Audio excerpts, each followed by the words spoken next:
Hello, everybody. This is John Banda, and my guest Nyasha isn't in yet.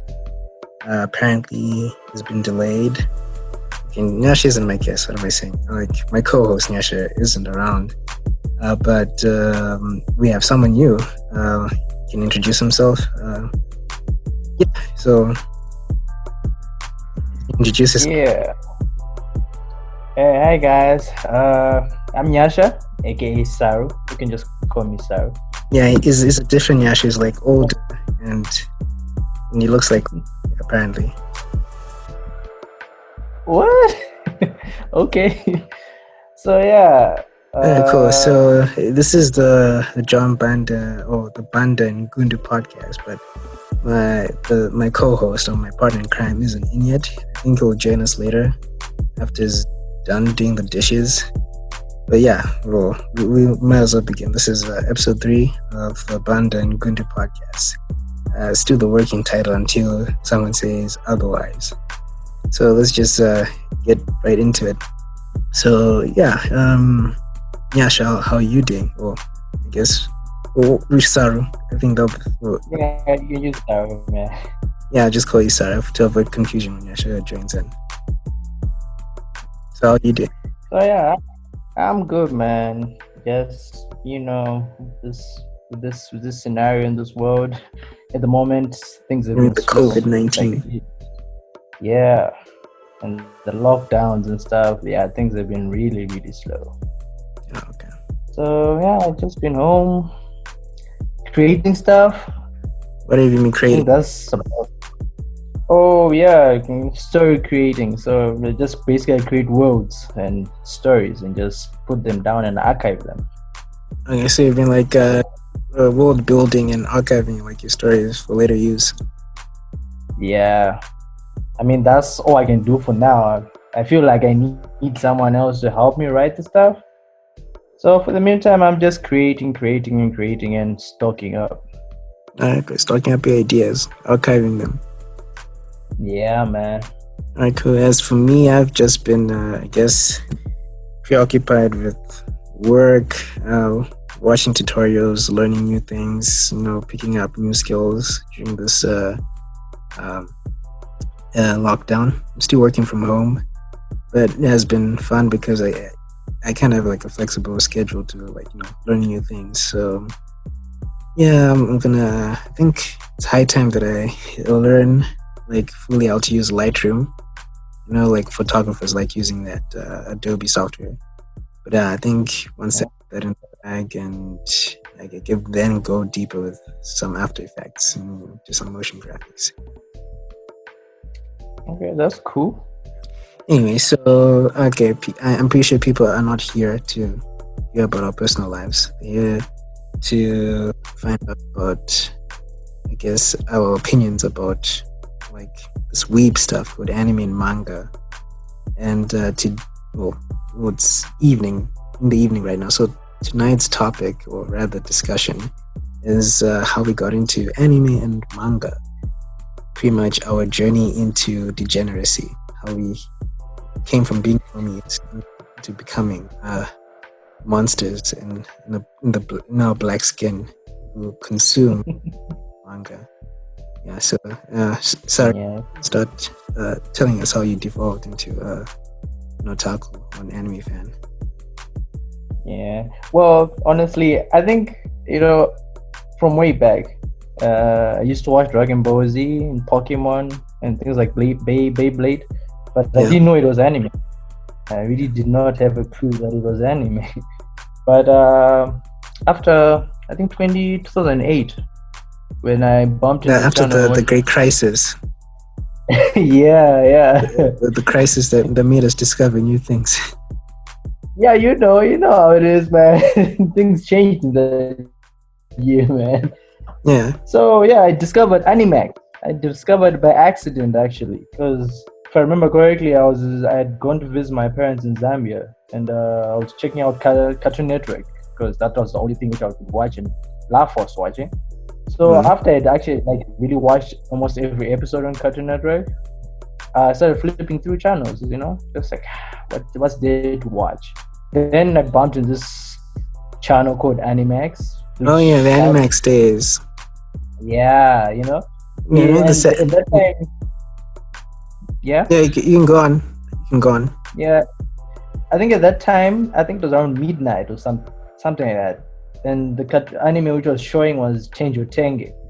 So when I reached there, I was like, another cartoon. Ugh.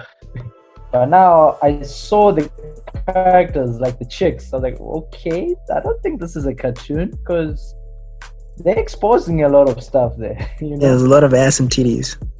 Exactly. A lot of. So it was just messed up. When you're coming from Cartoon Network, into that, you're like, wow, okay. So yeah, I sticked around and watched it, and after that, I watched Helsing. Oh yeah. Then before I knew it, I was buried into Animax, like literally buried into it. I knew every show which was happening that year, and I was watching every single show, even the ones which were like, okay, these are for kids, but I was like, no, this is anime. I'm gonna watch it. I don't care. So I yeah, have a that's question. basically how I got. Yeah. So wait, did anime? Because well, I kind of started anime before Animax, but like I wanted to just find out, did Animax like air shows like in order, like, or was it random? Where like you'd get like episode 10 that day and episode 5 another day? Like, do they have like a schedule that made sense, or you were? Yeah, they're airing animes in order. Oh, that's nice. Yeah. So No, yeah, the sad thing about Animax, because I remember like I think they kind of removed it from their roster of channels for DSTV, and usually that's when the channel doesn't have a lot of viewership, which just goes to show that us weebs in Africa, we're not giving it the full support it deserved. Yeah, man, they're hating on us, man. They view us like some weird creatures. It's weird. Yeah. And there's also that I think which animes were popular. I think Death Note, did Death Note air on Animax? Yeah, it did actually, but I think it aired just right before Animax closed. Okay. So yeah, but I don't think they had like a main anime which was like really popular. Maybe Eureka 7. Oh. It was kind of popular, yeah, because I think amongst all the shows I was watching, it was one of the few which was frequently more short than other shows.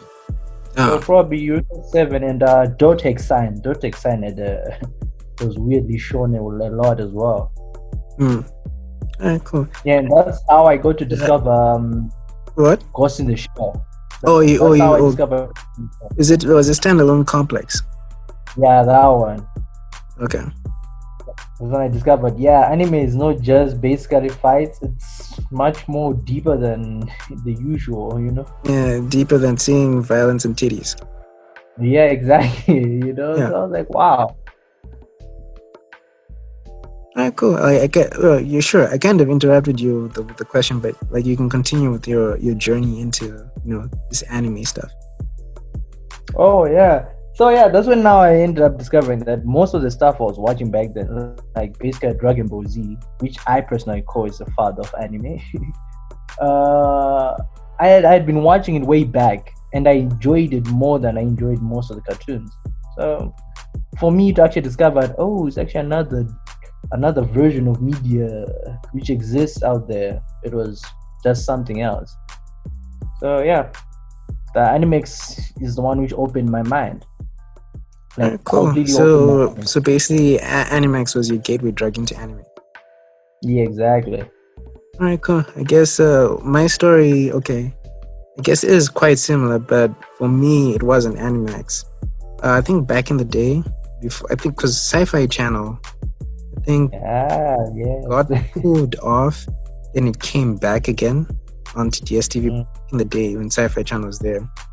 I remember watching it as a kid. Okay, so basically, I think I was either 3 or 4 years old. I think that's when I kind of got introduced to anime, but I wasn't sure that it was anime. And it wasn't like Dragon Ball, any of the shows. So basically in the evening on the Sci-Fi Channel, Friday evenings and Saturday, I think Saturday mornings, anime, but Friday evenings, like those classical animated like movies. I'm not sure if they showed any Ghibli stuff like from Miyazaki, but I remember I think Spree was like one of the first that I watched, and it was hyper violent. But I think Katsuro Otomo, the guy behind Akira, was like one of the Yeah. producers behind like the show. So my brother, like he watched, and I ended up like following suit. And I was like, wait, these cartoons look different from the typical cartoons, because like in terms of production value, the way they look, even like during apart from hyper violence, because I'm pretty sure a lot of guys when they got into anime, they like people destroying each other, like fists Yeah. and blood.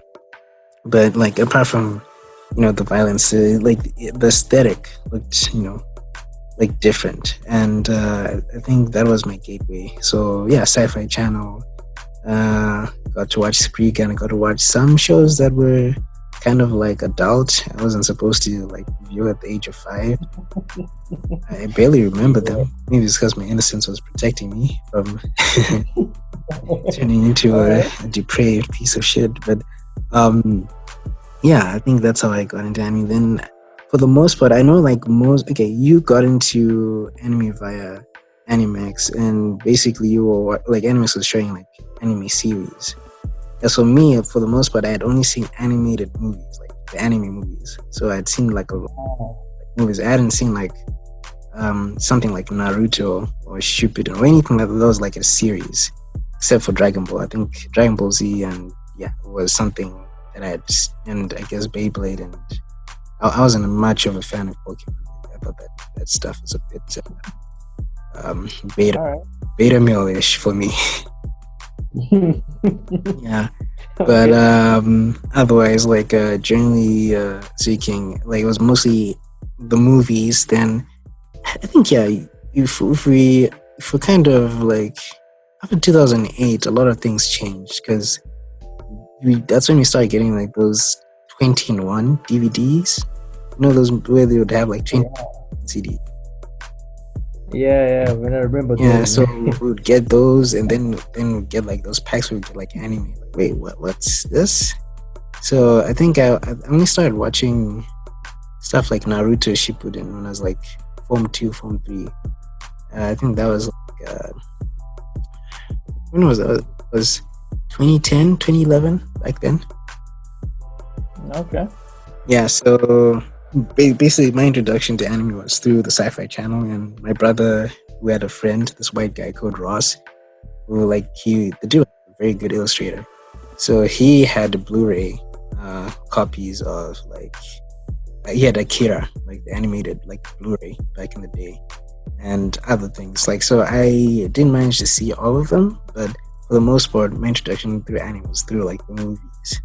So I'd seen most of I think I had seen Akira, I'd seen Spree, I'd seen some of these old shows that were pretty disturbing.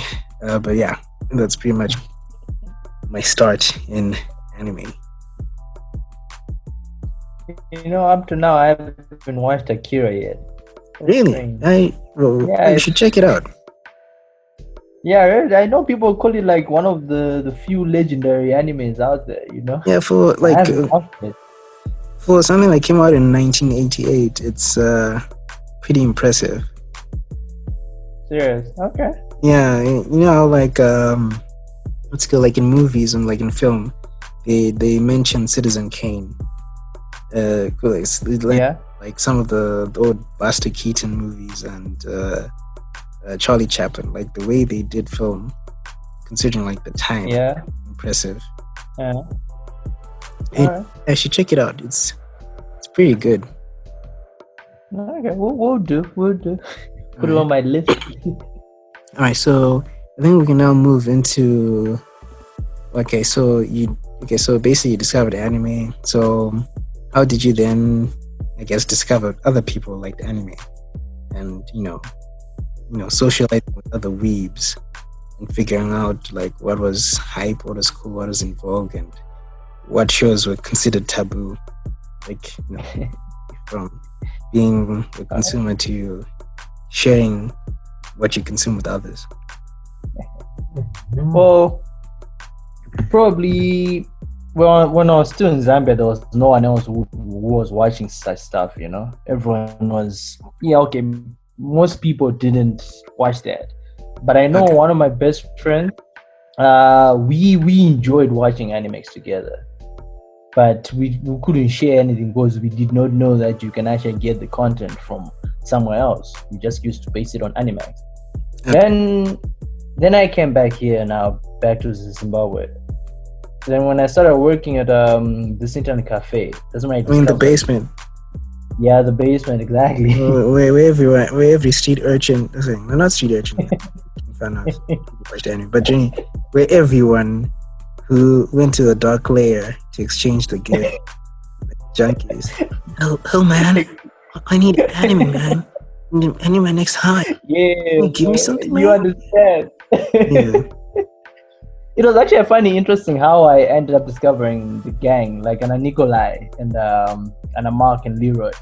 Yeah. When I started working at the basement, I was just in my zone, and my best friend and me, we are the ones who used to download anime because we found like my uncle's pot. We did Zone network, and he gave us a password. So yeah, we went ham. So this one day, I'm sitting there, and people are coming to play games, and I'm just like, just normal basic people play FIFA and all. And I'm watching Dragon Ball Z. And Leroy approaches me. He's like, "Hey, dude, you watching Dragon Ball Z?" Like, yeah. Yep, and that's how the basement story started. Everyone Cool. now started saying, "Dude, we watch anime, blah blah blah." Yeah, it was for me. It was really exciting to actually find other people who watch anime. Like, it was like you're in the universe. You only know the yellow sun. Then from nowhere you cross into another another galaxy. You discover another sun. You get excited.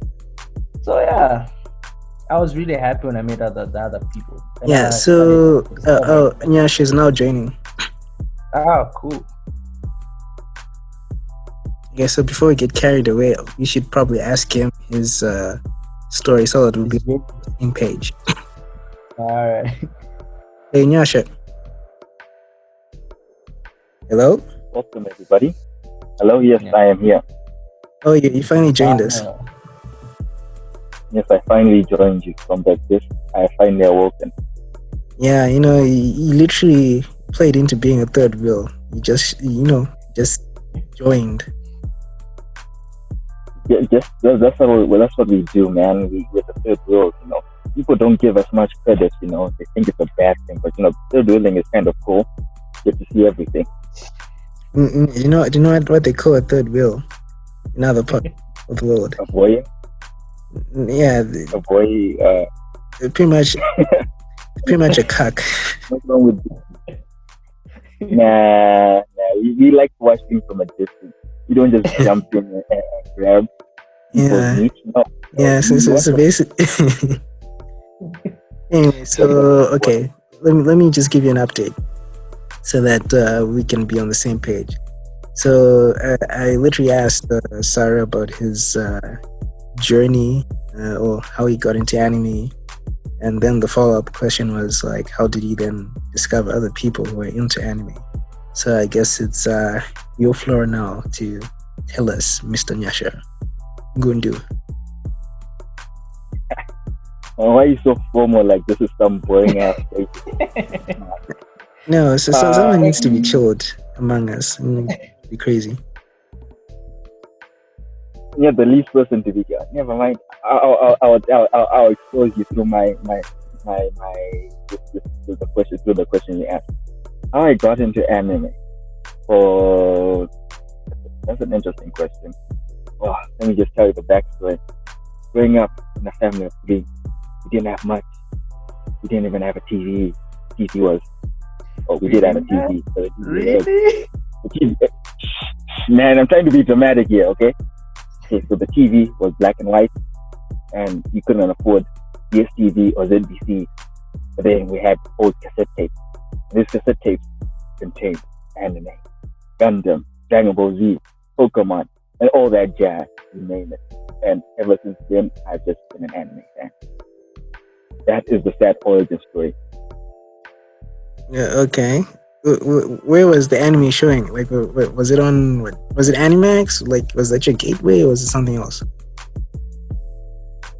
No, it was actually Pacific. Like, it was Joy TV, and then our cousins would have a whole lot of different tapes that they'll send over to us. So the cassette Okay. would be, different Okay, things, so Pokemon, Digimon, Dragon Ball Z, etc., etc. Then we were also into manga at an early age, where I had the Dragon Ball Z manga, Pokemon, etc. So yeah. so you never experienced anime through the Sci-Fi Channel. I don't think so. Okay, so I Maybe guess I I'm the did, only but I one was because too young. I remember I think 2001 and 2002. That's when the Sci-Fi Channel was showing anime. Like, I think that's when the Sci-Fi Channel was there, and I know that it got removed.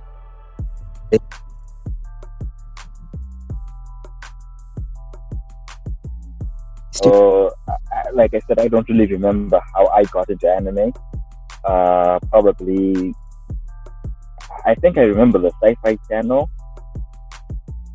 but then we're mainly people that used to take our media, our choice of media for anime. So they have like old movies, old anime series, things that were recorded over etc. On VHS. On VHS, yes. Oh, okay. The classic people. We watched the Gundams, the Golden Boys, all those early anime, 90s anime. That's Okay, what I grew up with. which version of Gundam were you watching? Were you watching Wing, or was it Seed? I'm not so sure. The old one, the old Oh, one. the 001. What's it called? Sorry, I'm forgetting. What was the old Gundam called? Isn't that like the Gundam Age or something? Like, or it was just called Mobile Suit Gundam? Oh, Yeah, Mobile Gundam. I think it's like the old one. All right, cool. And how did you like find other people into anime apart from maybe like your brothers, who you're like, how did you find other people into it? It was weird because at school, most of the kids during my school time were DSTV kind of guys. When I was watching anime, they were watching, Courage the Cowardly Dog, all the, Dexter's Lab and all that stuff. So I was kind of like a loner. So I had to force myself to watch that stuff so I could interact with other people. Okay. But then I was one of people in primary school into anime. So Other than you were the initiator, you were the guy who gave them the first drug, and then they tried something else. Oh yeah.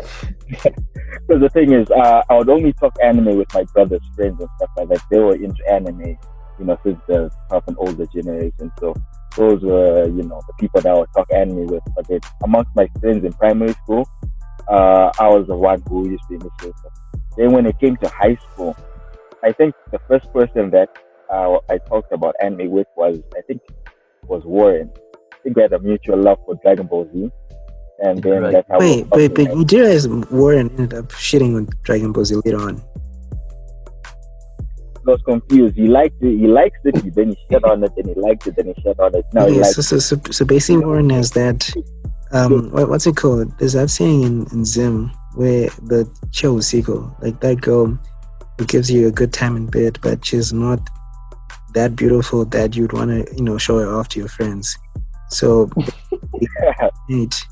like I think for him it was he was time, discovering other but you in the anime public you don't want to like share that you've been sleeping with her. I think during the time, what do you call it, Dragon Ball Z was like, the hottest thing. He didn't know much other anime besides that. Then he thought Naruto was the shit, and then he saw other anime, and then he discovered that Dragon Ball Z is a classic, etc. So it's been a journey of up and down. And then after that, I don't remember where I saw you, but then we met each other at the outdoor basketball court back at PE, and you said you were friends with my brother, and talking about anime, Which and brother then was I? Did I say I was friends with Tawanda, or was I friends with Kudzai? Oh, you don't remember? That's No, I think because I remember Kudzai from the Tawanda was art the one that studio. used I remember from the art I think it studio. was Tawanda. I think it was Tawanda because Kudzai was Tawanda was the one way who, older than me. So, but I do remember him from the art studio. He was. and Tawanda had a thing of torturing lifeys. It was like a What? minute. I actually suffered for his sins when I was in Home 2. After Kojai had left, and then I was all alone. Then all his enemies were like, "Oh, look who we have here."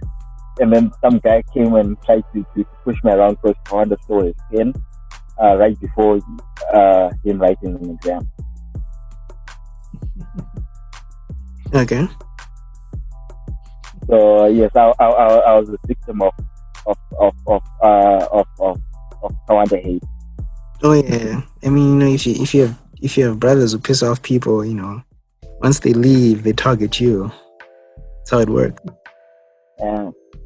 And those guys were just cowards. I was too small, and then again, back in the day, I was quite small, and people looked big. But come to think of it, most people weren't that big. I was just small. Yeah.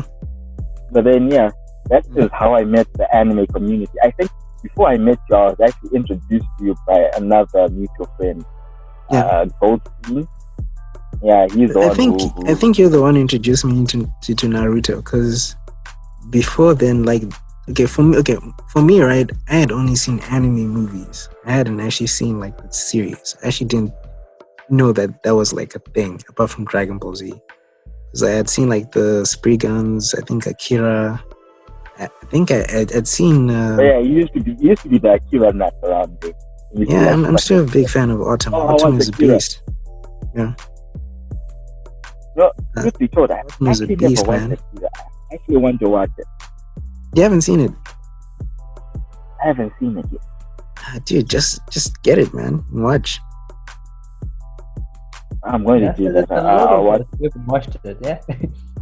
Yeah, you should witness the greatness that came out of 1988, because it's a really impressive film for something that came out back in the day. That's the thing. Like, anime these days doesn't really have that the anime in the 80s had. This modern day especially, anime. have you seen Vampire D Blood Hunter, like the second one? Yeah. The art direction in that film is just amazing.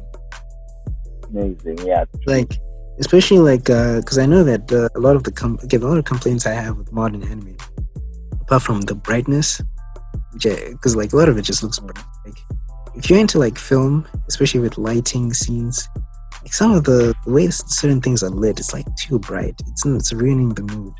And then also, I know some people who complain about digital painting, or at least I think it's not digital painting. It's more to do with the art director. Because like if you're really like because like even I think Studio Ghibli has digital painters. And the stuff they do with their work looks remarkable, because I'm pretty sure Miyazaki isn't like a total hard ass, so we'll make sure that people make stuff that he wants, stuff that's believable. Funny that you mentioned Studio Ghibli and what do you call Miyazaki? Yeah. How he said that he really hates isekai, the genre of isekai. Yeah. Why though? He says that it's just like how Eminem doesn't like trap music. Some of the old heads that don't get it, and the new school stuff. Not really. I'll come to the defense of Miyazaki. Like, thing about Miyazaki's movies, or at least, okay. So, all right, how like when you create art, or especially like if you're a creative, whether you write, you draw, you film, etc. There are people who come up with new things, and that people make derivative work. With Miyazaki, most of like even like his locations, like they're based on reality.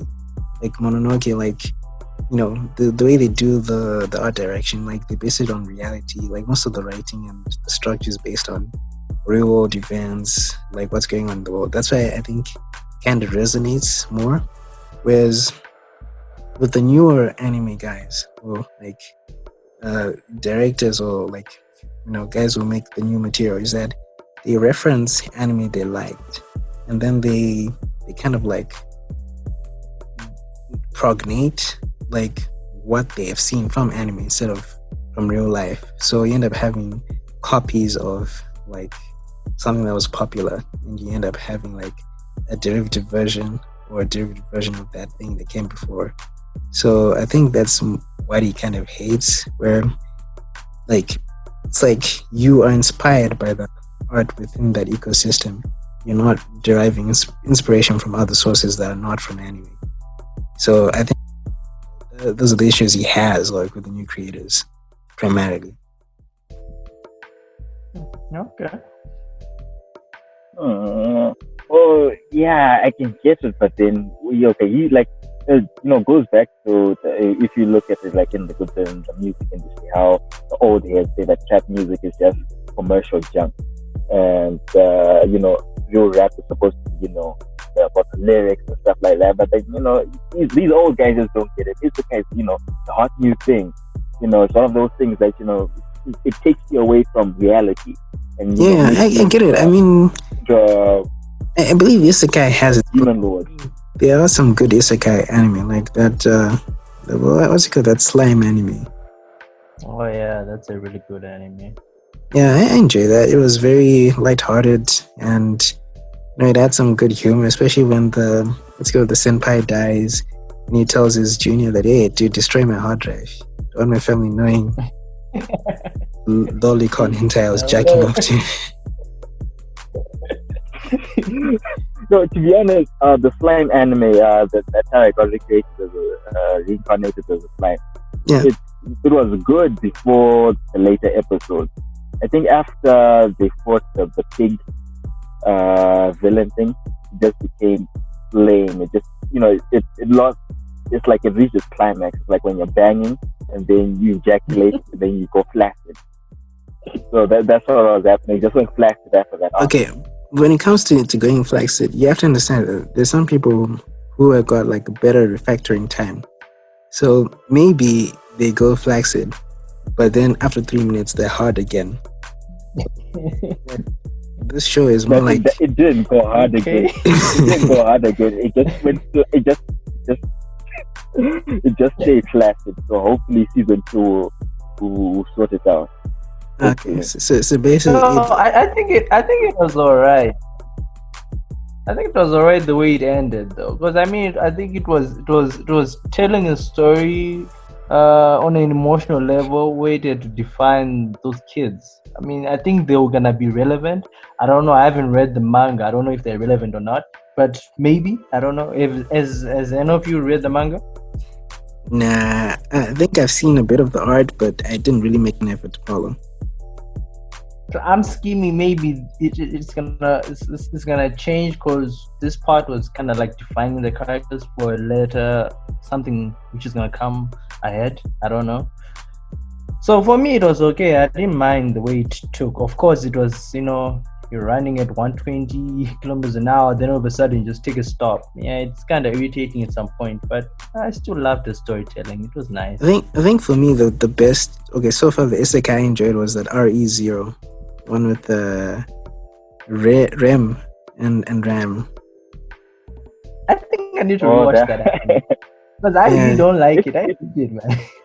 Oh, you didn't like it? Oh, people hate the main character. People hate the Super. main character. I think I like Super. I actually like Zero. He's Zero. What's the guy's name? What's the main character's name? You know what? Subaru, right? ReZero. ReZero. Subaru. Subaru, right? Oh yeah, that guy. I like him. It's kind of cool that out of all the isekai characters, like he sucks. He literally sucks. His powers. It's not something to be like amazing about, but then he still manages to be the hero. Just like the guy from what's that thing called? Is it Konosuba? Konosuba.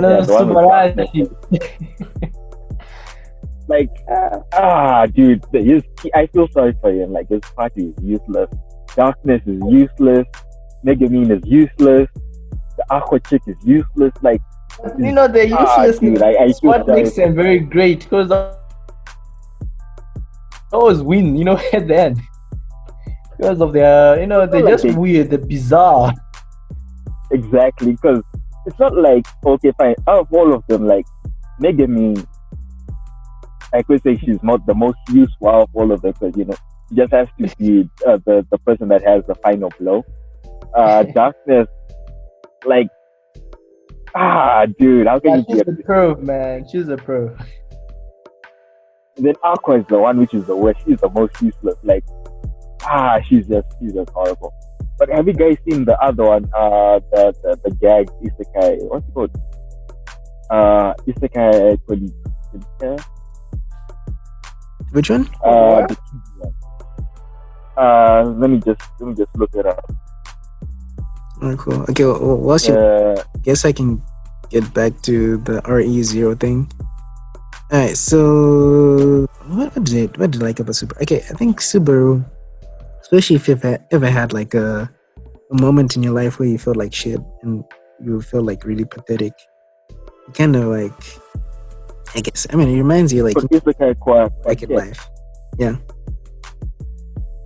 Oh, you're saying the thing is called Isekai Quartet. It's like wait, isn't that the one where they feature all the isekai characters from different shows? Yeah, from different shows. And then again, like in chibi form. If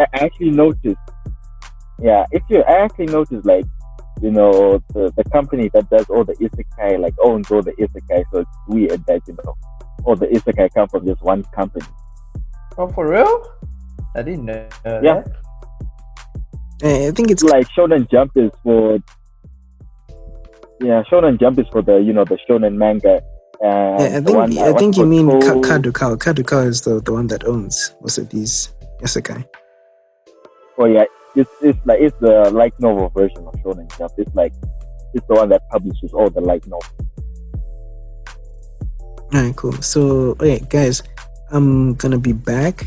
Just need to take a whiz so you can continue the conversation. I'll be back. Okay. You really have to tell us like you're taking a test, like I'm a human being, man. They need to know I'm human. You could have just gone silent, and then me and Saru could have just been talking. You're talking about go away, Tienda, go, don't come back. Yeah, I'm gonna come back because we need to talk about hentai after this. Yeah. Never mind. Yo, so Saru, what's up? This is the weirdest podcast episode that I think we've ever recorded. Like, nah, it's not that weird. It's alright. So what's been happening? What have you been watching these days? What have you been reading in terms of anime wise? Yeah, anime wise, I haven't been watching much. Recently finished Fate. What you call it? The Babylonian Front. The one with what's his name again? With Gilgamesh is like the main character kind of thingy. Oh yeah, the absolute demonic one. Yeah, man. The Fate thing is still going on. Hey, like, that thing finished. Like, how is it still? It's still amazing, going on? Like, man. It's really good. Amazing. Hey, the element of just having your heroic spirits is kind of cool, man. It's really just cool. The story is just after the bit. You're saying? But what about the guy, like the archer guy? Whatever happened to him, like after his story? Then I know there was another Fate Zero or Fate series with other characters. Does he ever feature again? So basically, what happened with these characters is like Fate Zero, right? There's Fate Zero and Fate Unlimited Blade Works. Those kind of sync together because I think stories going in line with each other, right? Then we have Grand Order. Grand Order, I think, is like the main Fate story for everything because it's the one which has more of the series than any other show of the Fate. So I think it's basically right now where they're focusing on is basically they're trying to stop these singularities which are being distorted by the they call him what? Solomon. Someone is like the Wizard King, not Wizard King. He's a name, but he's like the guy who created the grand funny cup. What do you call it? Holy Grail. Yeah, the Holy Grail. He's the one who created it. But now he's distorting my realities in each like seven different time zones. and the people from the Fate Grand Order kind of thing are trying to stop that from happening. So this one which just came out recently, they just finished closing down the 7th one, which was meant to be like the final distortion which was happening. So after this, after watching this, to be honest, after watching this, to be honest, I feel like they don't deserve to create another one. If they do create another one, they'll be insulting us, because in this one they had ridiculously powerful characters. So I can't imagine anyone else being more powerful than them. You know? Wait, more stronger than Gilgamesh? That Gilgamesh that is not. They're people. You see, they got different classes. Gilgamesh's highest class is Archer, right? Yeah, he's an Archer class, exactly. Their classes like a Revenger and what else? Yeah, basically the Revenger and the alternate classes, right? Then the class is called Beasts. I didn't even know there was a class called Beast. So in this one, they portrayed the Beast level 2, which was ridiculously powerful. Even the goddesses who were in this one, who are like more powerful than the heroes, could not defeat the Beasts too. And there are I think there are 3 levels of Beasts. So in my mind, I'm like, what are they gonna show us next? I mean, in this one, Gilgamesh, the guy we thought was what? Archer. He remained in Unlimited Blade Works, man. So he doesn't feature in the other story. Nah, man. We got, but you know, the beauty of Fate, they have so many characters, like literally so many characters. So they don't need to focus on one character. I grew up watching I grew watching what do you call it, the Shiro Emi and his team. Just now take it all back and now changing it to some other unknown element is kind of pisses me off. Like, if I'm not mistaken, Fate is from a game, right? Or is it a light novel? Yeah, it's from a light novel. Yeah, but it's a light novel, right? Okay, speaking of light novels. Okay, the Fate. Okay, have you ever actually seen like images from the Fate light novel? No, not really. I'm pretty sure you don't want to go down that rabbit hole. Why? What's wrong? Have you read the light novel? Yes, I have. No, not the light novel, the visual novel. It was a visual novel before. Oh, okay. Okay, so basically, you know that visual novels don't sell you on the story alone. They have to have perverse. No, I didn't know that. Okay, so basically, there was a time back in the day when I was, I guess, still lost and trying to figure out things. I befriended some dude who's from, I think it was from Italy. Yeah, so was he from Italy? I think so. But anyway, so he was into like visual novels.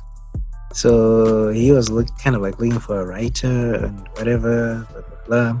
So I ended up finding out more about visual novels, how they work. They use this software. Let me just Google the title so that I remember. What's it called? Okay, I'll just do this quickly. Visual novel development software. Yeah, RenPy. Okay, so he was using this thing called RenPy. So basically, RenPy, you can make like your trees, your branches, like like in stories you got the good ending, bad ending, whatever, multiple. So I think that's why like Fate has got like Unlimited Blade Works, the normal Fate, Stain Knight, and got Heaven's Feel. Is it Heaven's Feel, right? Heaven's Door. Yeah, Heaven's Door. Yeah. Yeah, so Heaven's Feel. Right. So it's got like 3 stories or 3 paths. But usually, so visual novels, story alone is not enough to sell or to entertain, degenerates, because the lonely virgin seems out content that will get them excited because they're not getting any action in life. So having a compelling story on its own is not enough. So most of these visual novels, especially the Fate Stay Night one, are packed with a lot of sex and gratuitous stuff. Some of it which is disturbing to the point where I'm actually shocked that there hasn't been like backlash. Okay, so basically there is a Oh scene. yeah, because I remember in the fake stories, like the very first one, there were like three alternative endings, like with the Shio person. The first Yeah. one he hooks up with the Archer chick. I mean the Arthur chick. Yeah, I think that's the one that the movies went with. Then the second one, which is Blade, was where he hooks up with that weird sorcerer chick. I forget her name. The one who had Archer. And Yeah. then the third one, where he hooks up with Sakura. yeah, The one that the chick that you had the brother that used to rape her. yeah, Which I think which was weird because in that one, I think in Blade was I forget which one, where the Sakura chick gets raped and stuff like that. And the other one because showing it's it in physical Heaven abuse. too. Seven's Fuel that they show the rape part, right? Yeah, it's creepy, man. yeah. But on a serious, Because me, I just thought that the guy was just a dick. But then in the old one, it made it seem like we were friends, but the guy was just a bit rough with the sister. And Yeah. then in Heaven's Fuel, just like, dude, what the hell happened to him? Like, why would you rape your own sister? Like that is just. yeah. But trust me, dude. Like, try googling those images. Like, maybe when you're by yourself and no one's looking. Like, those visual novels are disturbing. Man. Like, there's what was the name? I would not do that, man. But okay, so here's Yeah. the thing that I find kind of surprising, because like these visual novels are like they haven't been altered, so like the sexual content in there is like there, it's like canon. So okay, what's her name? Was it Rin? Rin is like the daughter of the rich guy, right? Oh yeah, just like Yeah. Yeah, so like in the visual novel, like there's a scene where okay, I think I saw like a message from Zoom that's saying running out of time, they removed the 40-minute time limit on your group meeting. I guess I'll Wait. So Zoom can detect how long our meeting should be? no, like I think maybe it's because we're using audio, because I think if we're using video it would have been hard on us, but if we're using audio, I think audio consumes less bandwidth. Yeah, because like if we're using video, Tyrannical corporation that should be be shut over down. like a gig right now in terms of bandwidth consumption. Oh, But you can just always With audio, reconnect it's and gonna revisit. consume like probably at most 200 or 150 meg. But you can still reconnect after it disconnects, right? Yeah, I can. Like, but right, Alright. I haven't been disconnected, so we're still good. Anyway, so what I was saying. Okay, so in the visual novel, Rin's father like talks about like his, mind you, this is her as a like a lolly, really young girl, and he's talking about like her private parts and like how he'd like to destroy his own daughter. And I was like, wait, is this the same story? Is this Phase 29? Why is this guy talking about his daughter this way? How is it that the community hasn't complained about this pedo? Oh, it's Japanese stuff, man. Come on. Because this Like, the stuff is seriously. canon. Like you can find it in if you I don't know, if you get a bootleg version of Fate Stay as a visual novel and you play it through, you will find the sexual content there. It's not uncensored. Like you find really depraved stuff in it. Of course, they didn't put it in anime because I'm pretty sure. I'm pretty sure no one an old man talk about his daughter that way. Like no way, especially now PC culture, SJW.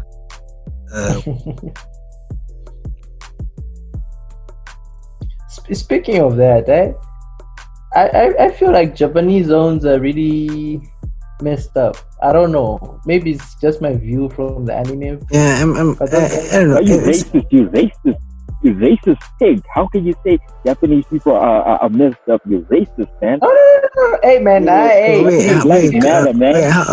did we go from pedophilia to racism? I'm confused. Hey man, this guy, I don't know. But serious, think about it. No. You sure? Bro, with thought. they're liberal with their thoughts. They're not messed up. It's just I think easy to box in. I think when it comes to I think what I'm trying to say is basically you've seen anime is like basically one of the main media cultures in Japan, right? But the content they put out on anime, you get to wonder like, okay, why is an uncle falling in love with their niece? That's weird. Why would they do that? Yeah, what was the name of the anime about the dude who adopts that kid who was unwanted? What was the what? Like there was an anime about the dude who adopts that kid. Like apparently, like there was that kid who, I think his father had like a child with some other woman, and the sweet anime I'm forgetting, but the one that a lot of people cried about. I don't know about. I haven't watched. Yeah, I'm forgetting the title, but like okay, so the anime ends off on a good place, but in the manga, the girl grows up, right? And she goes from being that young innocent girl to being a adult teenager with titties and hormones that work. So what the old man does. You want to know what he does? Well, I can always assume he raped her or something. No, he didn't rape, but he literally, he smashed Adam, bro, and had children. It's like, you're not a woman now, so you're gay. Yeah, hey man, free pass now. Screw that. It's like what? You no longer a child. So at least he waited until you but then consenting age.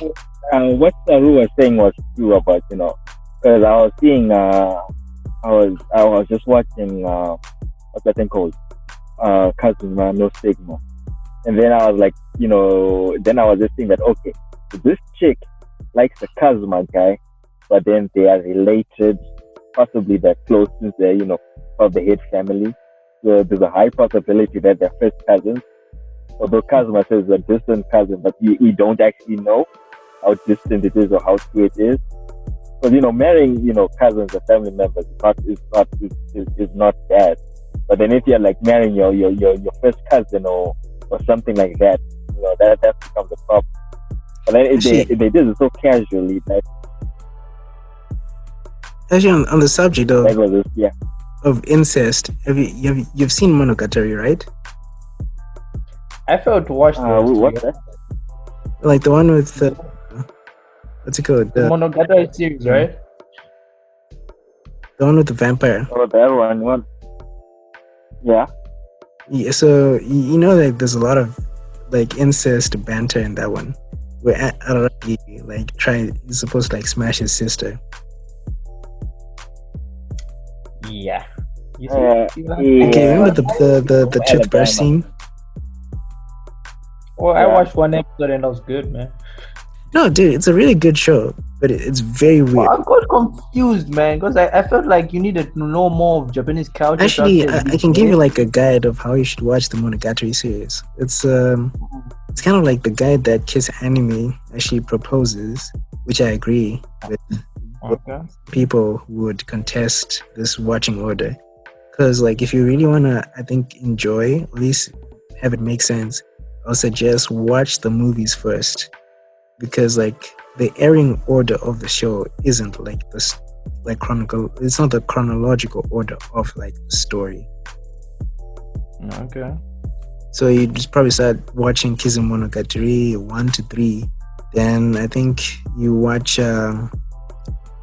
I think it's Nisei Monogatari first for Monogatari, because with the Nisei Monogatari you get, I think, am I right? Okay, I think I'm messing up the title, because I know there's the one about the cat girl. You find out how she turns into the cat girl. Then you watch Bakemonogatari, then Bakemonogatari season 2, then the other versions. Like, again, I'll probably send you like the proper list, but it's a really good show. Like, I would put it in my top 10. Like, Really? I think Banda's got a thing for incest one. Maybe that's why he likes it. Not really. I mean, I'll admit. Well, not really. Okay. Two cousin sisters. Not really. I have really attractive cousin sisters. Alright, fair enough. Okay. Yeah, I know. Whatever Bro, they're fresh. floats your boat. They're fresh. I won't deny it. They're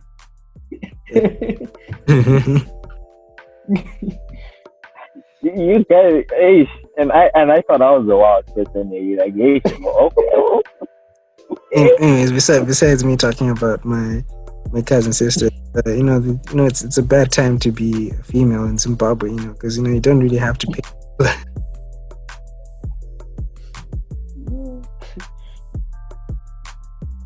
Okay. Yeah, because it's not like mandatory for you to pay it. So like, no matter how fresh you are, it's not like you can profit from them. Profit. You know how it is, man. Your uncles would be waiting to like, hey, how fresh is our daughter? Oh, she's heavy. Okay, like let's raise our charge. Our price. Yeah, she looks like a model. 10K. That thing is actually not. That thing has not actually become law. It's still just proposition. So right now you still have to pay your damn lobola. No. The law has been passed. You don't actually have to pay. Like for you to get. No, it's still a bill that hasn't been passed. No, it has been passed. It's still part of the marriage bill. The marriage bill hasn't been passed. They actually said the law has been passed.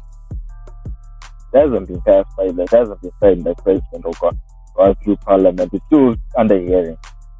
You sure? Okay. Well, it's not like I'm upset. But then again, this is Zimbabwe. Laws can be passed at a whim. So yeah, it could have been passed. Like we have no, laws can just be made on the spot, on the fly. Like today we're doing this, and that's the law. So yeah.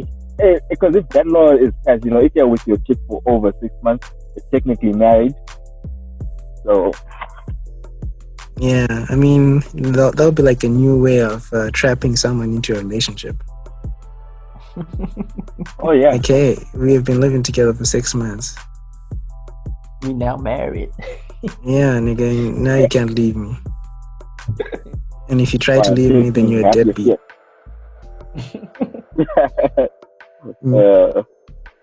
Anyway, so we've been talking about, but on a serious note, despite the degeneracy in Monogatari, it is really like well written, and it has really good sakuga in some moments of the show, because it's Studio Shaft. Even the name sounds fishy. Okay, Shaft. I mean, I'm pretty sure they didn't. You're one of the people. You're one of the people just saying, like, "No, I watch hentai for the plot. I don't watch it. I don't watch hentai for the plot. Saru watches hentai for the plot. I watch hentai. After guys, there are actually some animes, some hentai with good stories. Brian, like what? My sole intense purpose when I watch hentai is to just jack out, just upload. Which one has a good plot? Which one is this one? Wow. Hey man, I don't remember the titles, man. Don't just keep titles in my mind. I'll tell you it does not have a good plot if you cannot remember it. Hey, I'll tell you when I remember it, man. I'll tell you when I remember it. Alright, cool. So I guess we can now transition. I remember. Or we can transition to what was we talking about? Hentai, right? Yeah, hentai. Yeah. So basically, each one of us has to, first of all, how did you get into it? How did you find out about hentai? And do you think it has had a positive or negative impact in your life? And which genres of hentai do you detest? Which ones do you enjoy? And happy degeneracy. So, who wants to start? Oh, and the crowd goes quiet. Like, seriously? Go for it. I actually do. I don't remember how I got into hentai. Has it benefited me in a way? Yes, it has. In high school, I used to sell hentai to people. I made a lot of money off hentai. Sell? Wow. It has helped me. Let's see. Damn, nigga. So it was weird because like the jocks of our school were like the biggest customers. So after their practice, training practice, they'll come to me. I'll send them the thingies. They'll give me the money, and whatever they do in hospital is their business. That might take some money out to No, there was actually a time like I went inside the sixth form study, and then everyone was just abnormally quiet and they're on their phones. I was like, what the fuck is happening? And I just walked around and I see niggas are just watching the shit that the hentai that I gave them. It was called Discipline. And they actually were watching it because it actually had a good plot. So like, nah, this thing actually has a dope plot plus sex. So I was actually shocked. So I think after that I gave them Discipline, Women at Work, MILF Mansion. I gave them a lot. Actually, on the subject of hentai, like I remember, like at school, because like we did go to the same high school. Like, if there's one thing that brought men together, all these boys together at that school, is hentai or pornography. Like, literally, they would watch it as if they were watching like a classic film. It's like, oh, is this the great work of Spielberg or Francis Ford Coppola? Come together as men and watch and enjoy this voyeuristic experience. You guys would pee, right? Yeah, we were there. Yeah, we pee. Were you boarders? Nah, Jack. Oh, thank God, no. There's no. But I feel like the time I was at PE and the time you were at PE, things changed. Oh my gosh. Yeah. So weird, man. But I'm pretty sure the depravity didn't. I know that people. I don't think much has changed because degenerate always degenerate. Yeah, unless maybe when I was there, I wasn't so much into knowing a lot of people and discovering what they want. But it's rare. I don't think I ever saw anyone watching hentai. Or porn. Yeah, because you had P. I mean, hentai was the really. No, besides that, the thing again, when you guys were in high school, I think smartphones were now slightly a thing. When I was there, yeah, man, the smartest phone we had was an E250, bro. So, yeah. We didn't exchange much. And the 5 megabytes from Ethernet. Was it 5 or 10? And you have to red wax that time. Dude, we had infrared then, bro. That's the way we transferred. You guys are from a different generation. Infrared. Damn, okay, now you guys are hardcore. You see where my point is. So if we knew someone who had porn, it was basically it's a VCG or something. That was basically it. So it was rare to find someone who say, "Oh shit, I got hentai." Well, I didn't even know what hentai was then. So yeah. Yeah. The funniest thing, have hentai. Like when I was growing up, people were when I was like the early stages, like Form 1, Form 2. The thing that was hot was what was the thing called tunesticks.com. Like people would have that thing. It was called tunesticks.com. Like the ones that you have Superman cuffing Wonder Woman and Captain Marvel at the same time with abnormally long dick. And I was just like, how can you jerk off to something so weird? Like, I don't know how people find it. Like someone who's got like a dick as big as long as a bridge, and then they're like jerking off to that. Like, how? No. It's like your point has to be grounded in different reality. fetishes, bro. No, your thing has to be grounded in reality. The only thing I think when you actually end up like sleeping with like someone like during like I don't know, I think a bit of hentai loses its effects, like because it's like there's like what you do with the real person versus what you're seeing in this cartoon where everything is exaggerated and got age. But hentai is not really exaggerated, to be honest, because they actually do it in a proper way that's more realistic. Unlike in the real porn movies where it's just bam bam slam. These at hentai they have the talking, the shyness. It's like more. We're talking about the same thing here, man.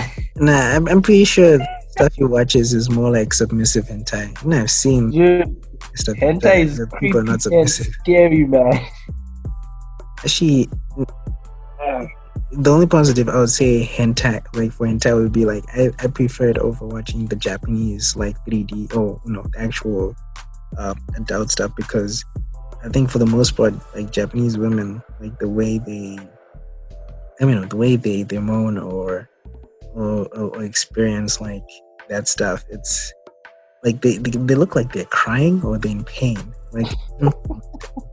Like adult material where you should maybe faking it for the camera because they get paid and it's entertainment. It's all for sure because I'm pretty sure in real life, when you actually have done it with a girl, it's not as perfect as glamorous. Like sometimes when you wanna get into position, you need to it's like you're moving a house. It's like okay, we need to move this furniture in there, then place it there, then chill. But in the adult content, like they just do it easy. Like, hey, put yourself here and plug it in. Put yourself here, plug it in. Like they literally just No, easily. no, but it is swipe card. because there's certain people that do like the streaming of the hentai. Like there's certain people that do like the streaming and the chart tones of the thing. So different strokes for different folks, I guess. Yeah. It is what it But is. then, going back to what Saru said about story, there are some hentai that actually do have story that could be just like, yeah, this is actually quite a decent story. Like I remember in high school I watched this other one where it's like it was a hentai, but then it had like an element of crime, mafia, and stuff like that. And I was just like, God damn, one big ass story, like, damn. All right, cool. It got to a point. It got to a point where the hentai was actually the downfall of the actual poem was actually like the downfall of the story. Like kind of took away from the story and be like, dude, it would be much better without the hentai, without the sex scene. I guess. All right. Anyways, I kind of interrupted you when you the way that you guys are all quiet, like, this guy is talking weird shit again. They're the ones who wanted to open the forbidden door. No, you're not talking weird stuff. It's just that I don't subscribe that hentais have got good plot or interesting plots. I'm just there to judge.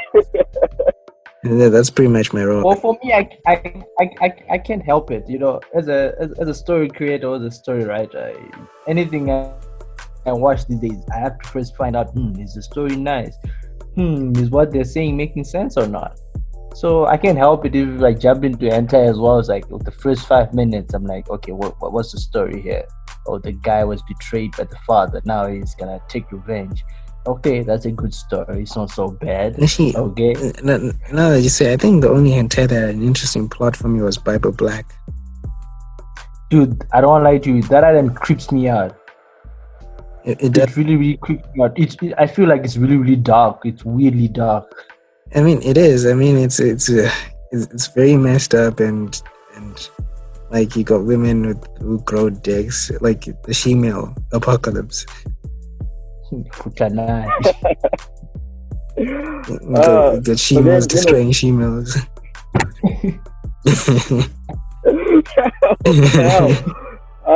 But it's a funny thing what Saru did mention about as a writer and the story thing. It's like I've actually been noticing something with how the Japanese or how anime, how they write their stories. Like I recently was watching this one called I forget what it's called. It's about Yoma and Yoma and what's it called? Yoki. Is it Yoki? What are the spirits of Japanese things called? Like ghosts. Yeah, what do they call them? I'm not sure, man. Forgetting. Yoma. Yeah, I think it's Yoma. It's about Yoma Yakuza, which is actually quite interesting. Like when you hear the plot of it, you're like, what? But then when you actually watch it, you're like, dude, like these guys can actually make a story about demons and ghosts. In mixing it with Japanese Yakuza, and it's actually quite a good story because it goes back to the yin yang kind of thing where these demons and ghosts are actually protecting humans, but then they live in the night, and yet the humans are kind of doing the things in the day, but they're actually assholes. So the yin yang kind of thing. So it's actually quite a good anime. Like these guys are really creative and how they can make stuff. Even this other, I was actually talking to Bill about another kind of anime, light novel isekai, where this chick gets isekai into a world without books, and then she has to create her. I think it's called Ascendance of a Bookworm, where she has to now create her own books and stuff like that. Like the world building is so fascinating that you're like, whoa, this is actually a well thought out story. So people give a lot of flack for isekais being generic and stuff. Obviously, they're bad isekai. I don't lie, like isekai teach magician, like it's just like shield hero characters. It's just bad, but I digress. Yeah, these guys are quite creative in how they do their storytelling. Like they can create situations out of anything, like which is kind of awesome. Like if you just think about it, like they really know how to think outside the box. Unlike in Western comic books where it's like more linear storytelling, Japanese have the freedom to make stories out of anything. Yeah, I think that's why I really love anime, man, because it's like literally they can create a story out of literally anything, man. They made a story of ping pong, bro, and they made it look cool. I was like, wow, okay. Yeah. I think that's Japan's strength when it comes to storytelling. Like they're able to take anything. Like what's his name? The guy who made Baki, the grappler, like mangaka. Oh yeah. Like before he made Baki, he made a manga about a guy who was like a hairdresser. Okay. It's a manga about a guy who does hairdressing and makeup. And he made it work. And it was good, I bet. Yeah, just like that. Whereas like with I'm still yet to watch Baki though. I should check it. Even It's insane BS. It's very like it's like watching wrestling but remove all the logic. Like so it's like it's insane. Which one's better than now? Is the old Baki better than this new Netflix item? I prefer the Netflix one because though like 3D can be jagged at times, but it's covering like story beats that are really interesting. Oh, okay. Oh, but I think for you to understand this, you have to watch the old one, then Jack, bro, you don't have to watch the old one. But Baki is not Shakespeare, dude. Like you can jump on it. I know you can jump on it. It's an easy story, but if you want to, know the greater lore, you can watch the old one. I guess. I mean, if you really care, but it's not like someone if they watch wrestling from 2000 and then maybe they jump, or if they don't watch wrestling from 2000 and they just jump on it like 2005. It's not like they'll be that lost. I mean, of course, there'll be other matches that they haven't seen, like maybe, Money in the Bank or the Royal Rumble with certain guys, or like certain epic matches they would have missed out on.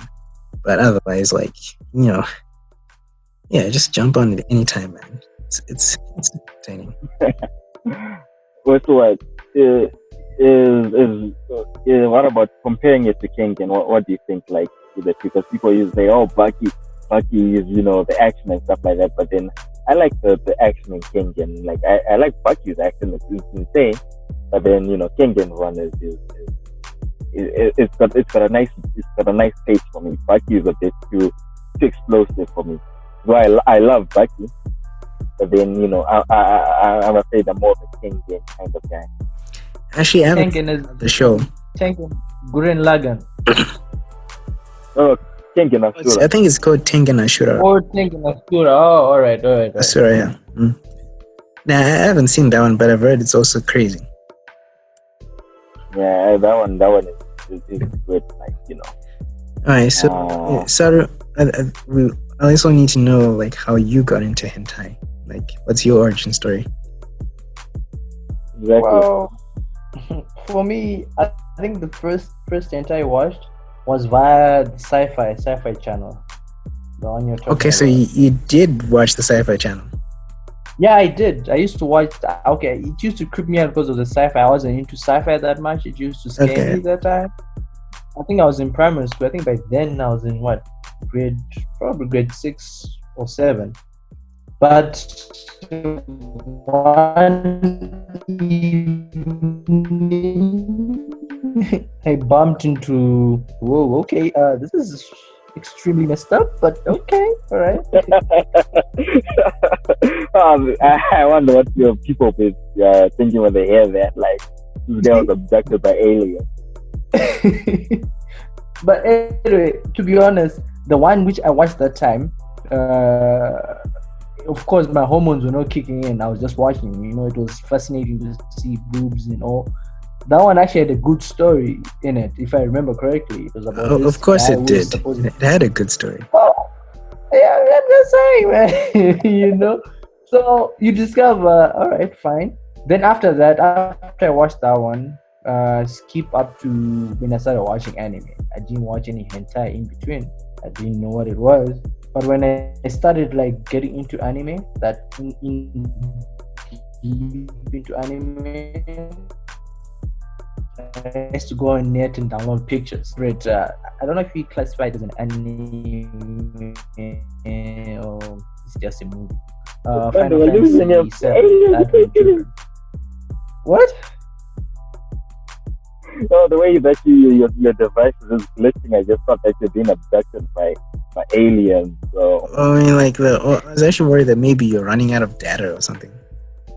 Oh no. Oh, you're still there. So I started. Huh? No, you could continue.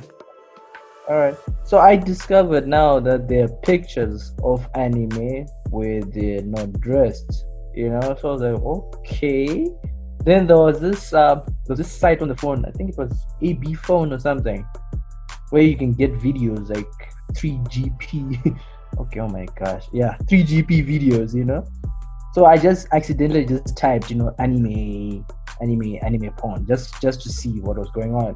And yeah, I bumped into a lot of shit. And that's how I discovered hentai. All right. Cool. And as the years went on, I started becoming more sophisticated when I now understood the piracy, how to pirate stuff. How That's to when I get started your... discovering- you pirates disgust me, man. You're disgusting. You're scumbag. You're the worst. The worst of the worst. You damn pirates. I Hey, spit on you. look, there's a guy who used to sell hentai. Yeah. Anyway. Hey, that was a legitimate business, okay? I made money and I paid taxes. Yeah. So yeah, that's how I discovered hentai. So as the years went by, I ended up discovering that wow, it's actually a bigger industry than I thought. Mm. That's when I bumped into manga now, hentai manga. Oh, I yeah. think I've read more of that than actually I read manga for anime. Oh, Weird, like- yeah. I see. You're a man of culture. all right. So yeah, that's my journey for hentai, man. Yeah, cool. I guess I should share my journey. Okay, what's the weird silence? You guys part? ready? Okay, Yes. Are you guys ready to find out how I found out about hentai? oh, then you go quiet. Like seriously? Okay. So I might as well. So you get into so yeah. Mhm. See how I got into hentai was that Mhm. I think so back in the day, Sci-Fi Channel. Okay, I don't think that what they were showing was hentai. It's more like those anime that were kind of like adult, where they would have like sex scenes and etc. I think Okay. when I was like 5 or 6 was the one where like there's a chick who's playing the piano, and whenever she'd press down the key, she'd get like a stroke from the dude behind her. It's like she was naked, and I think she was sitting on top of the dude. So like whenever she'd press like a key, then get like a stroke, play, get smashed like heavy. And Wait a minute. Sorry. You said What? how old were you when you discovered Sci-Fi Channel? no, I think 5, 6. Jeez. Okay. No, all right. of course, like I was too young to get hard, so I was like, well, what is this? Why is this chick moaning when she presses the piano and she gets and why is it like? Because like it was like some of these shows I don't really remember, but all I know is that they were, like they were very pseudo erotic. Like they would have violent moments, then erotic moments, then like I think one of the like there was a scene where there was a transformation where someone would go from being a statue and then turn into like a being that was half tree, and then like his I guess branches turned into tentacles, and you know what else? What happened next? Yay. That's pretty traumatic for a 5-year-old, man. That's some creepy. Yeah, but shit, anyways, bro. but that didn't have much of an effect on me because, like, after a while, I didn't have exposure to that kind of like racy stuff. So I guess maybe later on, maybe 11, 12. No, I think to be honest, I discovered hentai in high school, like properly, because like I knew there was adult content for anime, but I wasn't like actively looking for it. I was more into like pure stuff. Then I think I just started going online. Then I think the hentai I mostly followed was the Naruto stuff. I was now seeing like these beloved characters now turned into like sluts and whores and being like destroyed by huge phallic cucumber looking dicks, and they're like overflowing with cum and everything. There was like a lot of juice. It's like, oh holy shit, what's going on here, bro? Like everything's crazy, bro. It's like Sodom and Gomorrah, bro, like in comedy. And people were like going nuts. Wow, well, what the hell have you been watching? Like, Yeah. you guys are watching crazy.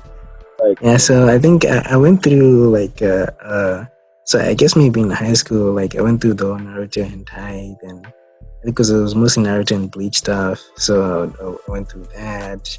Like I think I can guess which site you're getting those stuff from. I said I can guess which site you're getting that stuff from. I think I already forgot. I think it was just like a site where they would have like titles like from popular shows, like X-rated. Okay. But that was a while back because I kind of forgot like the sites. So yeah, I went through that phase. I mean, if you're a young man and you haven't like had sex and you're very curious about like trust me, hentai will be there, and it will be competing like with actual adult content with real people. So like, hey, am I feeling cartoons today? Am I feeling people? I don't know, man. Like these cartoons are doing things that that real people can't do. So I guess I'll be on these cartoons for a while.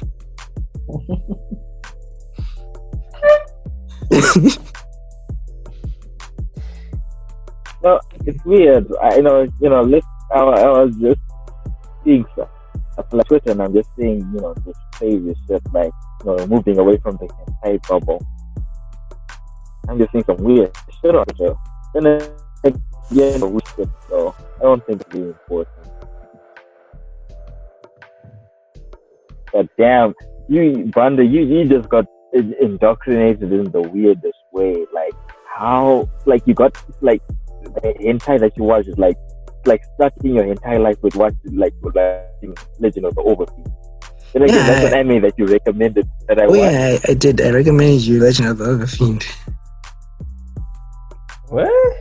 Yeah, have you seen Legend of the Overfiend? No.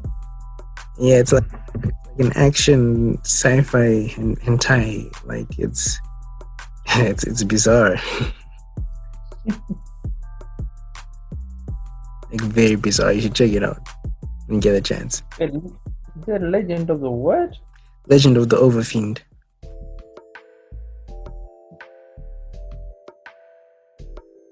You still there? Oh, I'm there, man. No, we're still there. All right, cool. Anyways, I guess okay. Let me just continue the hentai journey, then we can wrap this up. Like Oh yeah, continue. All right, good. So I guess yeah. So I watched the entire anime. Then I think later on, when I started reading manga, because like I think the manga that I started reading seriously was Akira. Like a lot of these things, it was just Akira. Because I had checked out the Naruto. I think when I was now on the pain arc in Naruto Shippuden. Then there was like a moment where I think because you were sourcing me with the Naruto DVDs. If I'm not mistaken, I was getting them from you, Nyasha. Oh yeah, I remember. Yeah, so there was a time when, like, I think the season was, I think we were waiting for the next season, or there was like a break. So you didn't have like the other discs. So I said, okay, let me check out some manga. So initially, in my ignorant mind back in the day, I thought that anime came, like, I know there's some original anime, but I thought like Naruto, like the anime came first. Then the manga was the byproduct of the anime. Because like I think I was exposed to Super Strikers, and I know that the comics weren't like anything to write home about. They're just promotional material to sell. I don't know, maybe to advertise fuel stations to kids. I don't know. Like, hey guys, in the future, fuel killers, this is your future. Get ready. Super Strike Total. Oh, cool, man. Yeah, few coupons. Yeah. But anyways, so I think when I tried the manga, I think it was like just before the Ninja World War arc, when Naruto was I think he was doing like a training session with the 5 Kages. I think at that time, Kishimoto wasn't trying anymore, so the art looked like shit. So I was like, what? This is a manga? What is this? This isn't good. And then I stopped reading Naruto. Then I found out about Akira, and I was like, holy shit! Like this is like some pure grade manga. So I started reading Akira. So after a while, I read Akira, I read these manga, try out a lot of things. What's it called? Tenjo Tengi, like that. Okay, I know they're an anime, but you know that the manga's very like explicit and perverse. Like holy shit, man! I had Japanese artists like. I think sometimes, like when they're confined to their desk for a long time, like they're trying to let loose something. Like they literally feel like letting loose something, because like it's, man, extreme perversion. These books. So after I read Tenjo Tengi, I think I started checking out more. Then I found out like, oh, you got like this dirty stuff. So as far as like if okay, let me just rank in terms of like adult content.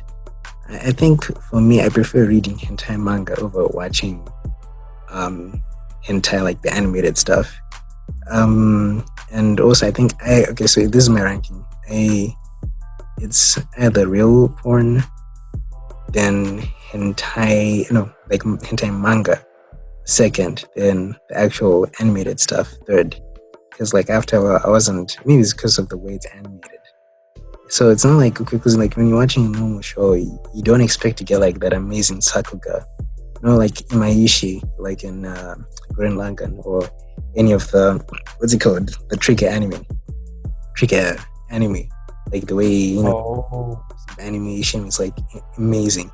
I don't get that in most hentai. You don't get like that real anime. So it's like, okay. Yeah, it's a static animation, then she screams, then like lots of juice like overflow, like yeah. So I just prefer like the manga instead of, so basically it's a real stuff, then hentai manga. Then I don't really, like these days I don't really watch that much actual hentai, like the animated stuff. I prefer reading it, because I feel like with the drawings, especially if the artists are really good, they can really, make that stuff really good, with precision. All right. Speaking of manga artists, is it true the guy who did Black Lagoon actually ended up abandoning the project and going back to hentai? Who knows, bro? Maybe that's where his bread and butter is. But no, Black Lagoon wasn't bad, man. It was actually good. Yeah, I think we just lost Nyasha. Oh, you just went off? Yeah, like he's no longer part of the chat. I don't know why. Maybe he's gonna try to jump back in. No, alright, cool. But anyways, we can we can just continue. Oh, the black guy. I didn't know you did hentai, but I guess it makes sense because the way he drew Revi. No, I'm not trying to sound like those feminists, like protectors. No, I activists, get what you mean, man. but I get what can you tell if a woman has been sexualized by the way character design. It's like this clip isn't for the story. This was to keep the male gaze, Yeah, that is true. engaged. But I'm actually curious though, that industry though, the people, maybe it's just the same as they're just doing it for making money's sake. I don't know. To be quite honest, I'm pretty sure there are people who genuinely enjoy drawing people having intercourse. Wow.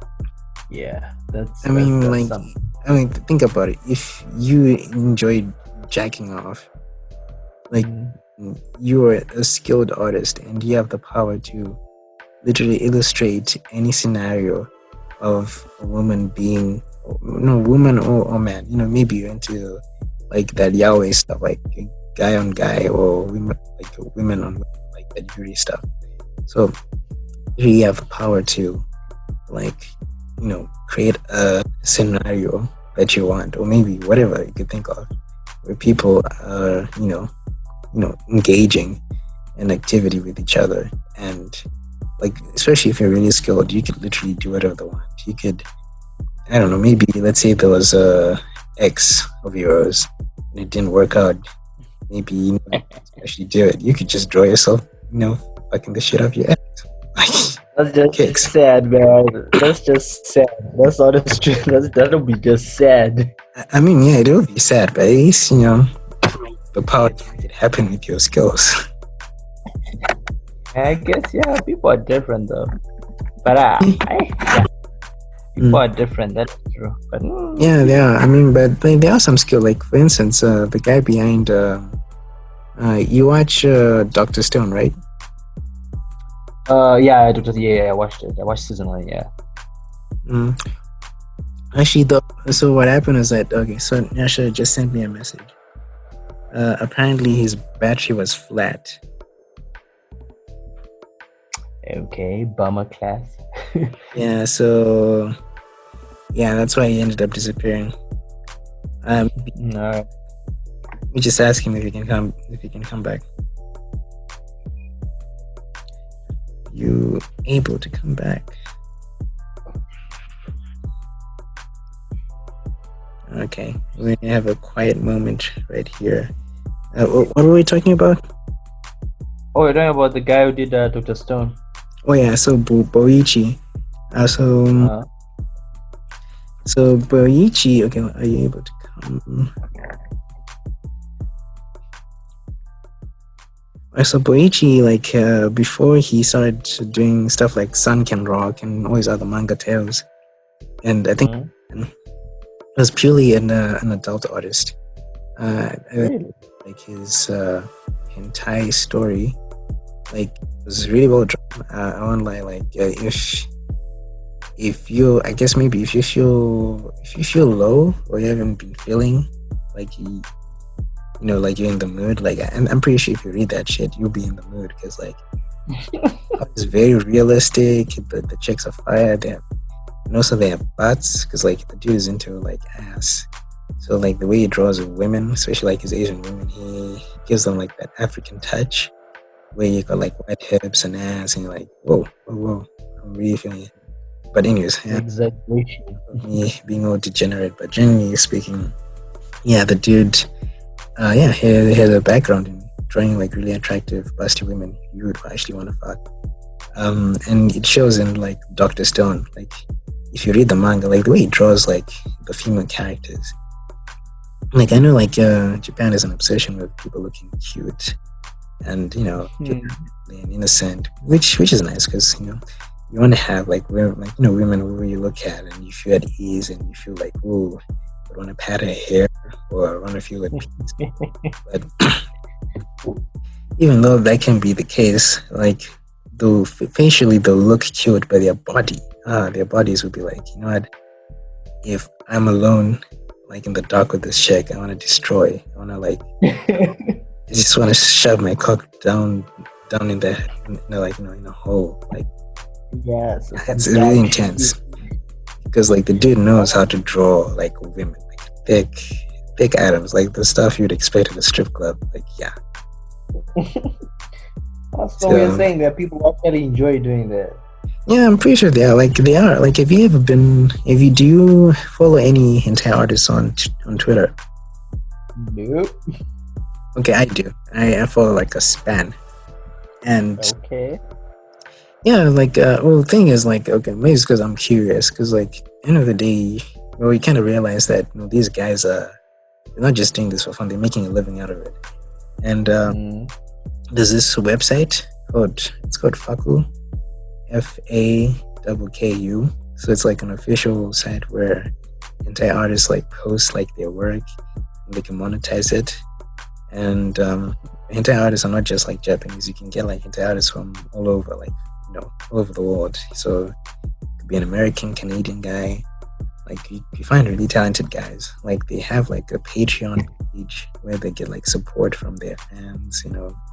Like if let's say you could say it's like an OnlyFans page for people who draw adult stuff, just like how like porn stars have got like their OnlyFans page, where they have like I guess most of the guys will be simps, virgin simps, or just cucks, like to pay money to have a girl take off her clothes and tell them that they're pretty.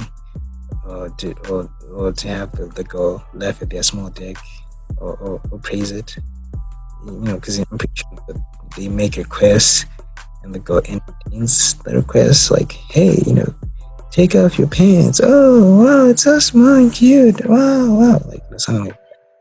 I'm pretty sure that happens. Though for me, I kind of think it defeats the purpose because like there's a lot of free stuff out there.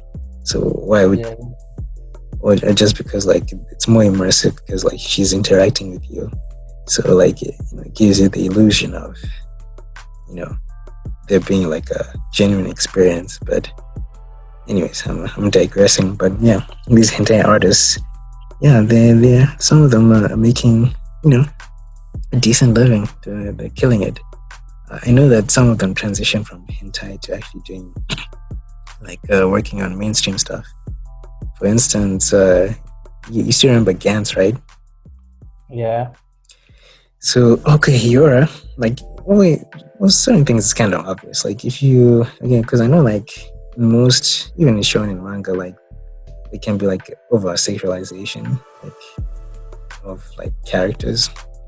I've even noticed that in One Punch Man, like the way Tsukimura like draws women. Like and so like does she need to be that busty or does she need to be that contorted? Like some of the positions you're like I'm not sure if this was intentional or unintentionally sexual, because like some of them you're like, whoa, this is strange. What was I saying? I think I'm losing my train of thought. What was I trying to say? You're talking about them transitioning into writing or doing mainstream items. Oh yeah. So you get like guys. So I guess Yora and the guy behind Hellsing, the manga. Yeah. He was the mangaka for Hellsing. He was a hentai artist before he made Hellsing. Oh. Okay. Yeah, so I guess Yora for Gantz, Tenjo Tengi, dude, obviously that dude probably. Yeah, obviously. Because like when you read that, I mean, yeah, I think also that one had like okay, I guess maybe in terms of like the stuff that kind of turned me on is like I guess maybe the way they would draw Asian women to have like black bodies, like the bodies of black women, African women. Yep, they're fantasizing, man. Because we both know that black women are the best, or at least black. That's where the real stuff is at. Yeah, that is true. Yeah, don't be fooled by this it's Asian stuff, probably they have no ass and small titties. Nah, don't do it. They're just cute. That's the only thing they have, man. They're cute. Yeah, cuteness is nice because cuteness is disarming. Because like you look like an attractive woman is cute. If you had, it's hard to even shout at a cute woman. Like someone is cute, you feel guilty. Why am I shouting at this person? If she's us, yeah, I mean, yeah.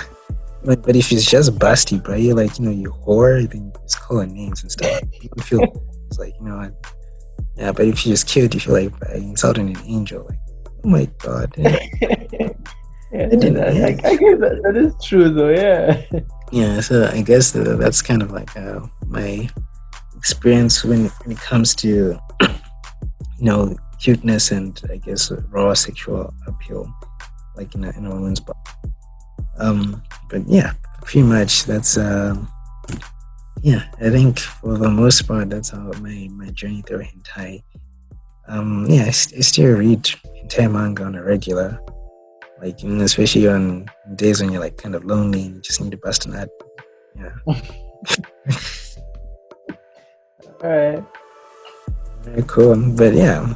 Okay, so I guess maybe I know. Yeah, Nyasha answered the question. Okay, so how has it affected you positively or negatively?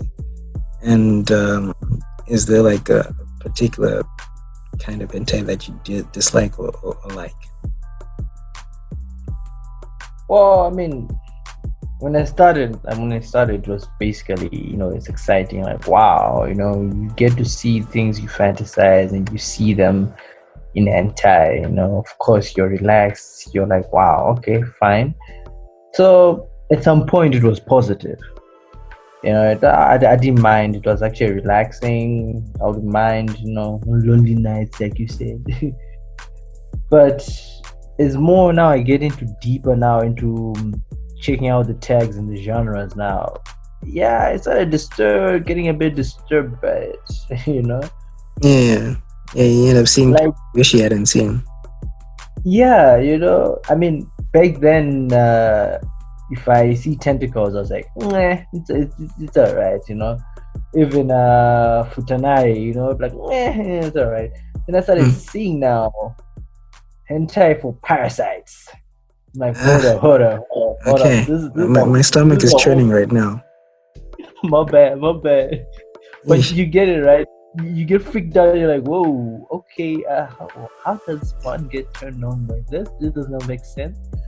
Yeah, you see, it's when like it goes from being fun stuff that like turns you on and makes you want to jerk off to like, I mean, you hold your dick in your hand and that something will strike you dead because you can't believe what you're seeing with your eyes. Just shut down. They're like, stuff like that. So because like there's some really, I think, okay, I know it's gonna sound crazy, but for the most part, I went from experimenting with a lot of the tags to now settling on vanilla. I only consume vanilla stuff because I think I can't handle any of this weird anymore. I'm like, hey man, it's just too like, I mean, I'll be honest, I do like this sex stuff and even like with real girls, I do enjoy it, but I don't like this weird depraved stuff like that. Because for the most part, I just consume vanilla stuff. It's vanilla and uncensored for the most part. Nothing like, hey, yeah. It's like, because I'm pretty sure, like, when it comes to hentai, there's, I think there's the lolly stuff. Then there's that phase. There's also the, what's it called? For me, the furry stuff. Yeah, furry stuff. I cannot consume that. It's hard. Like seeing an animal. It could be a horse. It could be a dog. It could be a bat. I mean, imagine a bat, bro. Like fitting with 19 guys is destroying young human. Hey, some of those things don't make sense at the end of the day. You're like, wow, okay. I thought you guys were going somewhere with this, but no. Yeah, this is and especially when they get into stuff where like people are now doing what's it called? Where like chicks will start like peeing and and defecating Yeah. and Okay, you know what? If that remained only in hentai, I was gonna be okay with it. But now it has gone crossed over now to the real stuff. You're like, wow. well, This- you've actually seen that in real stuff? I haven't seen it. No, no, no, don't get me wrong. I seen the No, tags, so I would never look for that in real stuff as well. 'Cause- But you know, it's a crazy world out there. Yeah, that's all I can say. yeah. I mean, and I know it's gonna sound boring, but it's just good to keep it vanilla, bro. Like keep it vanilla. You can never go wrong. Hey, some people be like, no, It's not the most like fascinating or exciting thing. It's pretty tame, but vanilla is good, man. Like just simple penetration and it's done. But you see what the world is doing now. She doesn't need to. Saying, hey, She doesn't need to get destroyed by Godzilla or I don't know, some yokai or yeah. Yeah, it's just nasty, man. It's just nasty. Yeah. Anyways. So yeah, it turned a bit negative now. So I've kind of lost interest.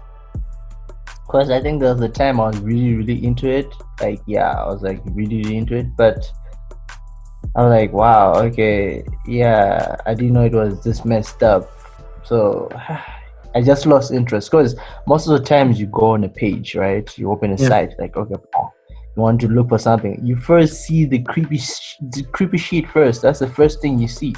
Yeah. Wow, okay, I wasn't looking for this, but I don't feel like I'm gonna, I'm just gonna log off this net because it seems most people like the creepy stuff. I don't know why they like the creepy stuff. So weird. Yeah, and also I also find it weird that they also like the mosaic stuff over the uncensored stuff, which I mean doesn't make sense because like why would you want to see like pixelated or because I know that in age it was against showing genitalia, so that's why they pixelated. Have like is it?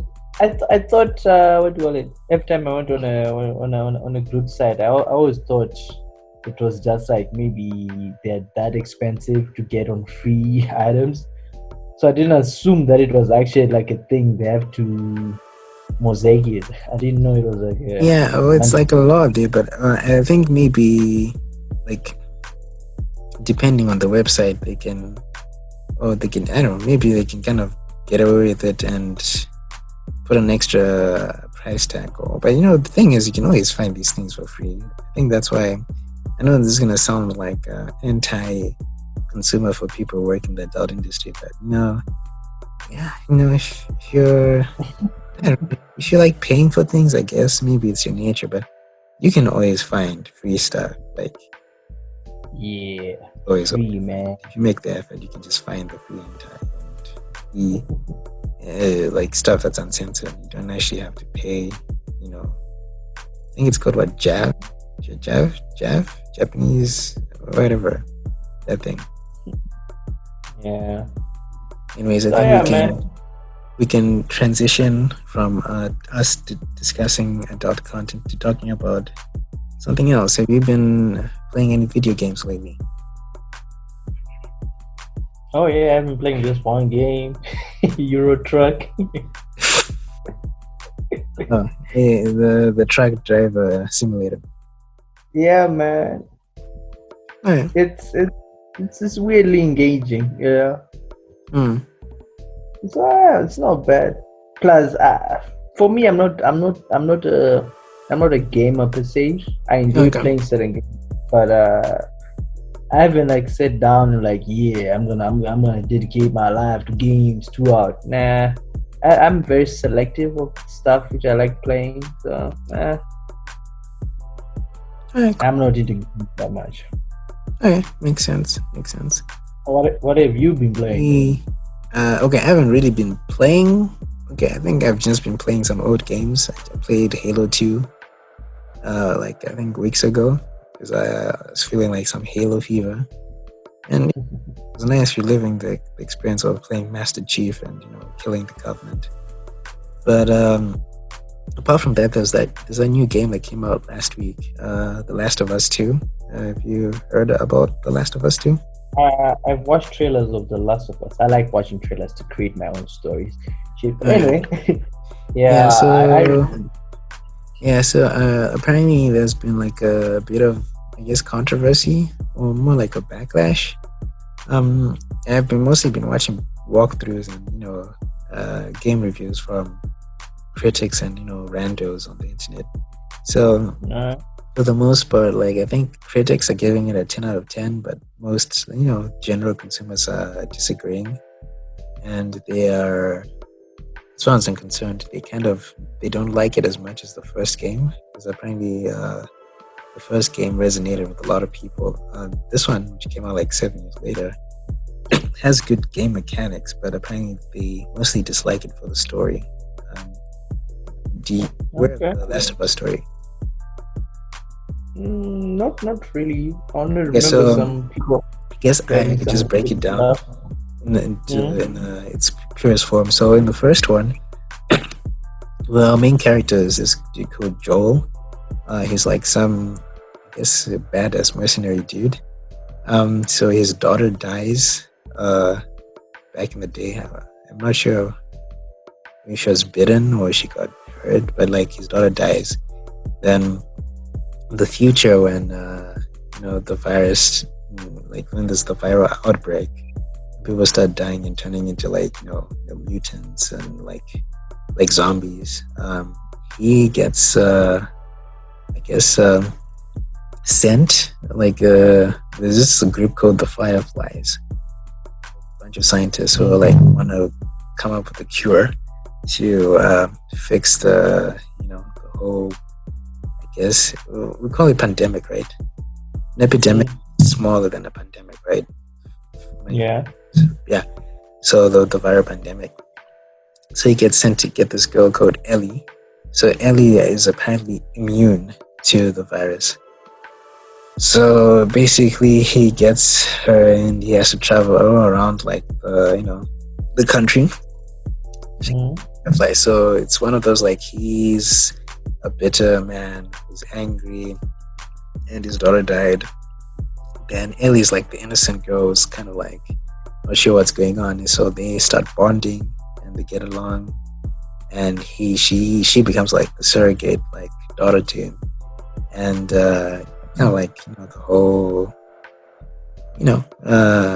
daddy simulator kind of thing. Like, Right. so they get along, they go through a lot, they fight, they kill things. So at the end of the game, he gets her to the base of the Fireflies, where she's supposed to, because like she's immune, so apparently they're gonna make use of her DNA or whatever. So he's unconscious because like he's exhausted. So when he wakes up, he asks his friend like, so all right, so they have Ellie, they're gonna operate on her. Yeah, cool. So then he asks like, okay, so am I gonna see her? I think he asks whether she is gonna see her again. And the person tells him that no, that's not gonna happen, because for them to extract like the part that makes her immune, they need to cut a piece of her brain, and once they cut a piece of her brain, she'll die.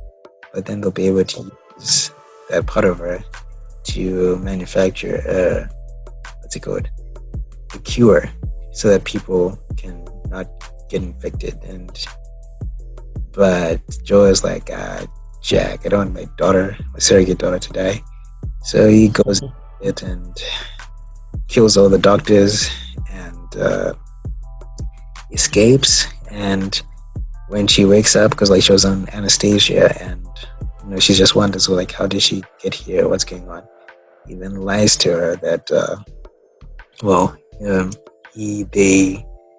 the more special people were immune, and they didn't really need her.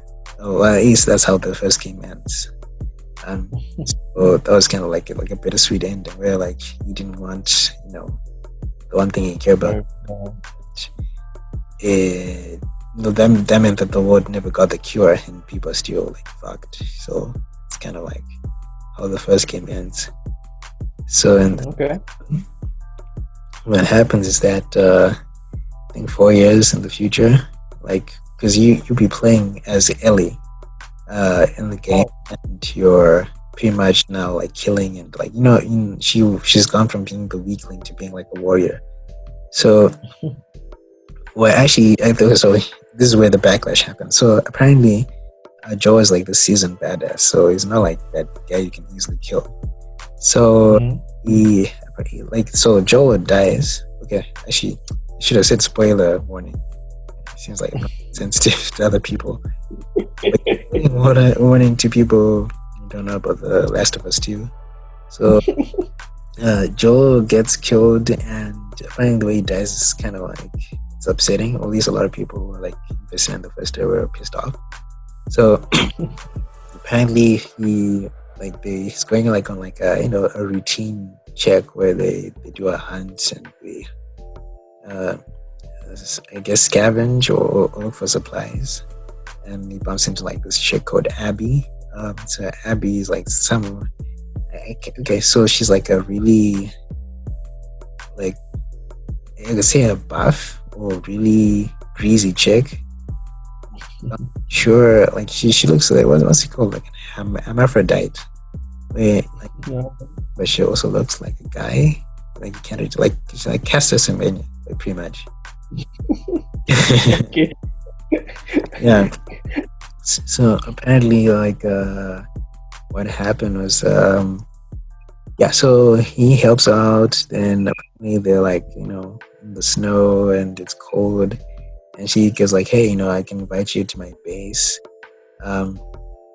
Then she ends up finding out that the dude's real name, and apparently she was the daughter of the doctor who was killed by Joel. Like the saying like, hey, we need her to create a cure, so she needs to die so I can create a cure. Like, Jack, I'll kill you all, blah blah blah. So she takes her revenge and kills him. Like Ellie was there, like she manages to get there and she watches Joel die, but they don't kill her because I don't know, maybe they want to keep her alive for later because she's the only one who's immune, so I guess she can still be used to make like a cure if they manage to find more scientists who are capable of manufacturing the cure. So Ellie gets angry and she decides to hunt down what's her name, Abby. So she goes through like a journey doing like a revenge quest, killing everyone who's associated with her. So like there's a lot that goes on. So okay, I think let me now hit the point where people are like pissed off. I think the gamers, the fans. So first of all, they're pissed off by the way Joel died. He kind of died like a dog. Cause like it's like imagine like John Rambo dying like a pussy. Like it's not something you'd be happy about. You probably want him to die like a warrior. Oh, it's supposed to happen like that, man. Sometimes, just to prove a point that they're not invincible. Yeah. So the way he died was like kind of pathetic, and most of I think from what I've noticed online, people are not really happy. And then the story, I think in terms of agency, has like a lot of confusing things going on. So like most of the new characters, like the gamers weren't really happy with the new characters.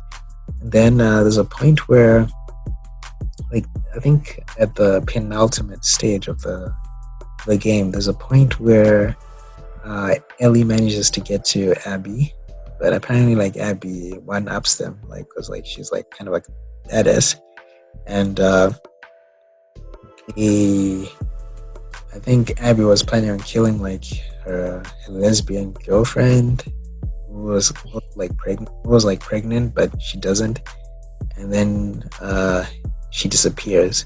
So Ellie like fails to take her revenge and decides to like be with her lesbian girlfriend, like to take care of her child, because apparently like she had a child with some dude who ends up dying later on. Then like for 8 months pass, right? And he's not casual life, like raising the kid. Then after 8 months, she says that I actually want to take revenge. I mean, so as you can see, logically, think about it. Imagine someone just screws you over, and you're like, "Oh, 8 months, man. Just give me 8 months for me to make a decision." So, yeah, she says like, I'm gonna abandon. Well, not really. She was planning on coming back, but it's one of those like, they live in what's it called? In an apocalyptic world. So you being gone for 1 month might mean that maybe there was like, you know, maybe a horde of zombies show up, then they now have to migrate. So there's no guarantee that those people will be there. So yeah, she ends up going on a quest to find like Abby. So Abby ends up at some random joint where this clan of, I guess you call them like a cult, where they sacrifice people. I know people go wild and mad during apocalypse. So yeah, she gets like, I think, captured and hung on a tree. Then Ellie manages to get there. She finds the chick. She cuts her down, and apparently, like, Abby is planning on finding more fireflies. They're like the scientists. And in that moment, what's her name? Ellie, I think, was like, she's also battered and bruised. Not as much as Abby, because Abby's like, she's been through the worst. Like, she's lost weight. She looks like messed up. Ellie, like, I think she touches the blood that's on her tummy or something. Then she remembers Joel. Like, I mean, think 8 months have passed, and she's now remembering the rage. And she says, "Let me kill this bitch." You know, she killed my father figure. Then they have a fight. It's really brutal. Like, yeah, she did. I'll send you a link, but it was really. Yeah, I mean, like, the violence in this game has been really. At some points, it's hard to watch. At some points, it's like, it's really pretty and it can affect you. No, you like, after a while you become desensitized, but in some moments you're like, oh man, this is like, I think it's cool the way they do the animations. It's not very video game. There's like a lot of weight and momentum. Like, the way they do the animations, it feels like there's weight in the hits and the gesticulations. Even people suffering and they die, like, you feel that. Like, I don't know, they're really aiming for realism, and you know, reality isn't something you really want to see. Like, seeing how people in reality is not as exciting. Seeing fictional death, real death is, yeah, it's not something you want to see. It's very, very hard. Anyways, so yeah, so she starts fighting with Abby. She gets the upper hand to the point where she's gonna kill Abby. Then she doesn't kill her, and she lets her go. Why? For some dumb reason. And yeah, she lets her go. Then she ends up because during the fight, like, Abby bites off like 2 of her fingers. So Ellie now has 2 missing fingers. So she ends up going back to her home, and there's no one there. So she literally, for no reason, went to kill the person who killed her surrogate father. Didn't fulfill killing that the person killed her surrogate father. Comes back, finds no one at their base, and she decides to play like the guitar, because like apparently Joel like taught her how to play the guitar, and she can no longer play the guitar properly, and that's how the game ends. The story ends like that for the second one. Yeah, there's a third one coming. She's gonna. Yeah, I'm pretty sure that they will, but okay. Since you're like an outsider, like, generally from what I've described, what do you think? Well, I mean, I think I liked the first one. The story was actually kind of decent. If it just ended there, it was gonna actually be good. But now the whole revenge thing, I'm not feeling it. I mean, the whole romance, the father-daughter romance, the first one was really good. Then after that, we don't see any of it in the second one, so it becomes dull. Because I mean, the center core of the first one is the relationship they were building. Then you get into the second one, there's no relationship besides revenge. I mean, revenge can get boring at some point, like really, really boring. Yeah. I think I agree with how people are feeling for the second one. Yeah, first one was way better. Yeah, and you know, and it's funny how like you're able to discern that even though you haven't played it, because I just broke down like the 2 stories, and yeah, that's pretty much the issue they have with the second one. my personal opinion, I think the gameplay, like if maybe you're like a filthy casual who doesn't care about the story, you just play games to just enjoy the video games, you don't care about the stories, then I'm pretty sure you enjoy the gameplay because there are a lot of set pieces and it generally looks cinematic because Naughty Dog is behind like Uncharted 4 and the Uncharted games, and Okay. you get that magic in there. All right. Yeah, so it is a pretty good game.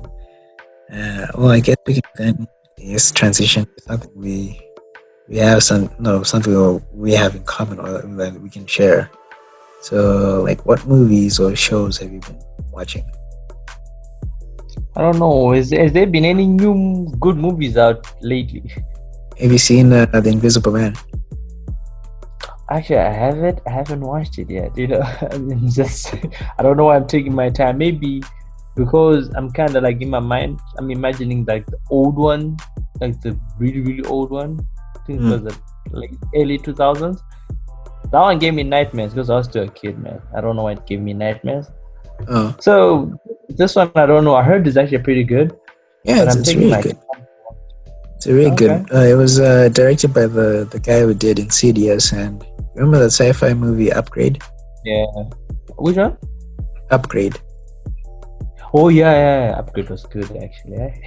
Yeah, I so like the Upgrade. yeah, so he's the one who directed it, and yeah, it was really good. That was if let me guess if the I think if Neil Druckmann, the director of The Last of Us 2, had seen like the Invisible Man, probably would have gone like a good of an example of a revenge story because this one is very good. Like Invisible Man is really good. Should I? Alright. What is it about? No man, no, Okay. no man. Oh, cool. Okay, I won't spoil, but you should check it out. I watched. Did you watch the Justice League movies? Justice League Dark something. Apocalypse War. Yeah. Yeah, I watched it. Yeah, that movie. To be honest, those guys were lazy. Oh, you didn't enjoy it? I didn't. I mean, after watching the first one, the first one was well composed. It was actually very nice. This one, I feel like these guys, they just said, hey, we don't have a movie this year. Can we do something? Like, yeah, let's just put people killing each other, getting brutally killed. That's about it. They didn't have a legitimate story, man. I didn't like it. Oh, that's interesting. Well, for me, I found it entertaining from start to finish. Maybe it's because I'm into sex stuff, so maybe audience. What I liked about it, to be honest, is just the brutality of the fights. It reminded me of what you call it, Flash, the Time Paradox. It's Time Paradox. Yeah, it kind of reminded me of that. So I was like, okay. Yeah, Flashpoint, exactly. So I was like, yeah, all right, okay, we can work with that. But now the story, I was like, my gosh, like seriously, you guys really don't have a story here. What are you doing? And at the end, okay, you know what? These days I have a thing for not wanting the whole, oh my gosh, then the heroes won, then the good day, everybody, heroes win, and everything is all goody two shoes. I don't like those endings anymore. So I actually hoped that things would remain dark at the end. But nah, when you see Flash running, you're like, damn it. Yeah, they're gonna just. It says to correct. But it was kind of. It was kind of dark because, like, didn't Darkseid transfer part of the Earth's core to a different planet? Yeah, man, that's cool, man. Well, hey, man, I don't know. I mean, maybe this. I think I get the idea of why people have to have a good ending to most stories. I think I get the concept. It's all trying to portray the world is all nice and sweet and stuff. But I mean, I'm pretty sure like the world is already dark, so they would want to be reminded. I mean, come on, coronavirus. A lot of people initially died. I think mostly in Italy and Yeah. China. Although I think No. is I don't know, people are kind of not getting a hang of it. Well, I know that people are dying, but Yeah, hey man, that's just me, man. That's what I was saying. I liked the ending of Upgrade because when you're watching Upgrade towards the end, right? When you see him fighting against the computer, you're like, okay. Oh, he's gonna win. No. Then at the end, you discover, the computer won. You're like, yes, thank you. It's a different ending. Because I mean, cliche endings kind of get boring to a certain point because you predict what's gonna happen at the end. You're like, he's gonna win the battle. But now when the tide changes, it's kind of, oh my gosh, kind of scenario. That's why I wanted Justice League, like the live action movie. If it became dark, like Superman came back as a dark person, I would have enjoyed the movie. But yeah, they just said to do the hero shit. I understand, but I'm tired of it, man. I'm really tired of it. I get you. But yeah, I think if you like Upgrade, you'll definitely enjoy the Invisible Man. Okay. In terms of movies, I think the stuff I watched, I was mostly watching old stuff. Apart from Invisible Man, I watched Knocked Up. I think Judd Apatow. Knocked Up. I haven't watched that one. The one with Seth Rogen. The one we. Yeah, I don't think I've watched it. Oh, you haven't seen it? Oh, it's a pretty fun movie. So, amazing. Seth Rogen inside, so it's obviously funny. Yeah. Okay, before I get into details, do you care if I spoil the story or you don't care? It depends. I don't think I'm gonna watch it anytime soon. Alright, cool. So, basically, Knocked Up is so basically this Jewish dude who hangs out with his friends. They're kind of like losers and bums, and he ends up going to a club and hooks up with some chick who's like planning on becoming a news anchor.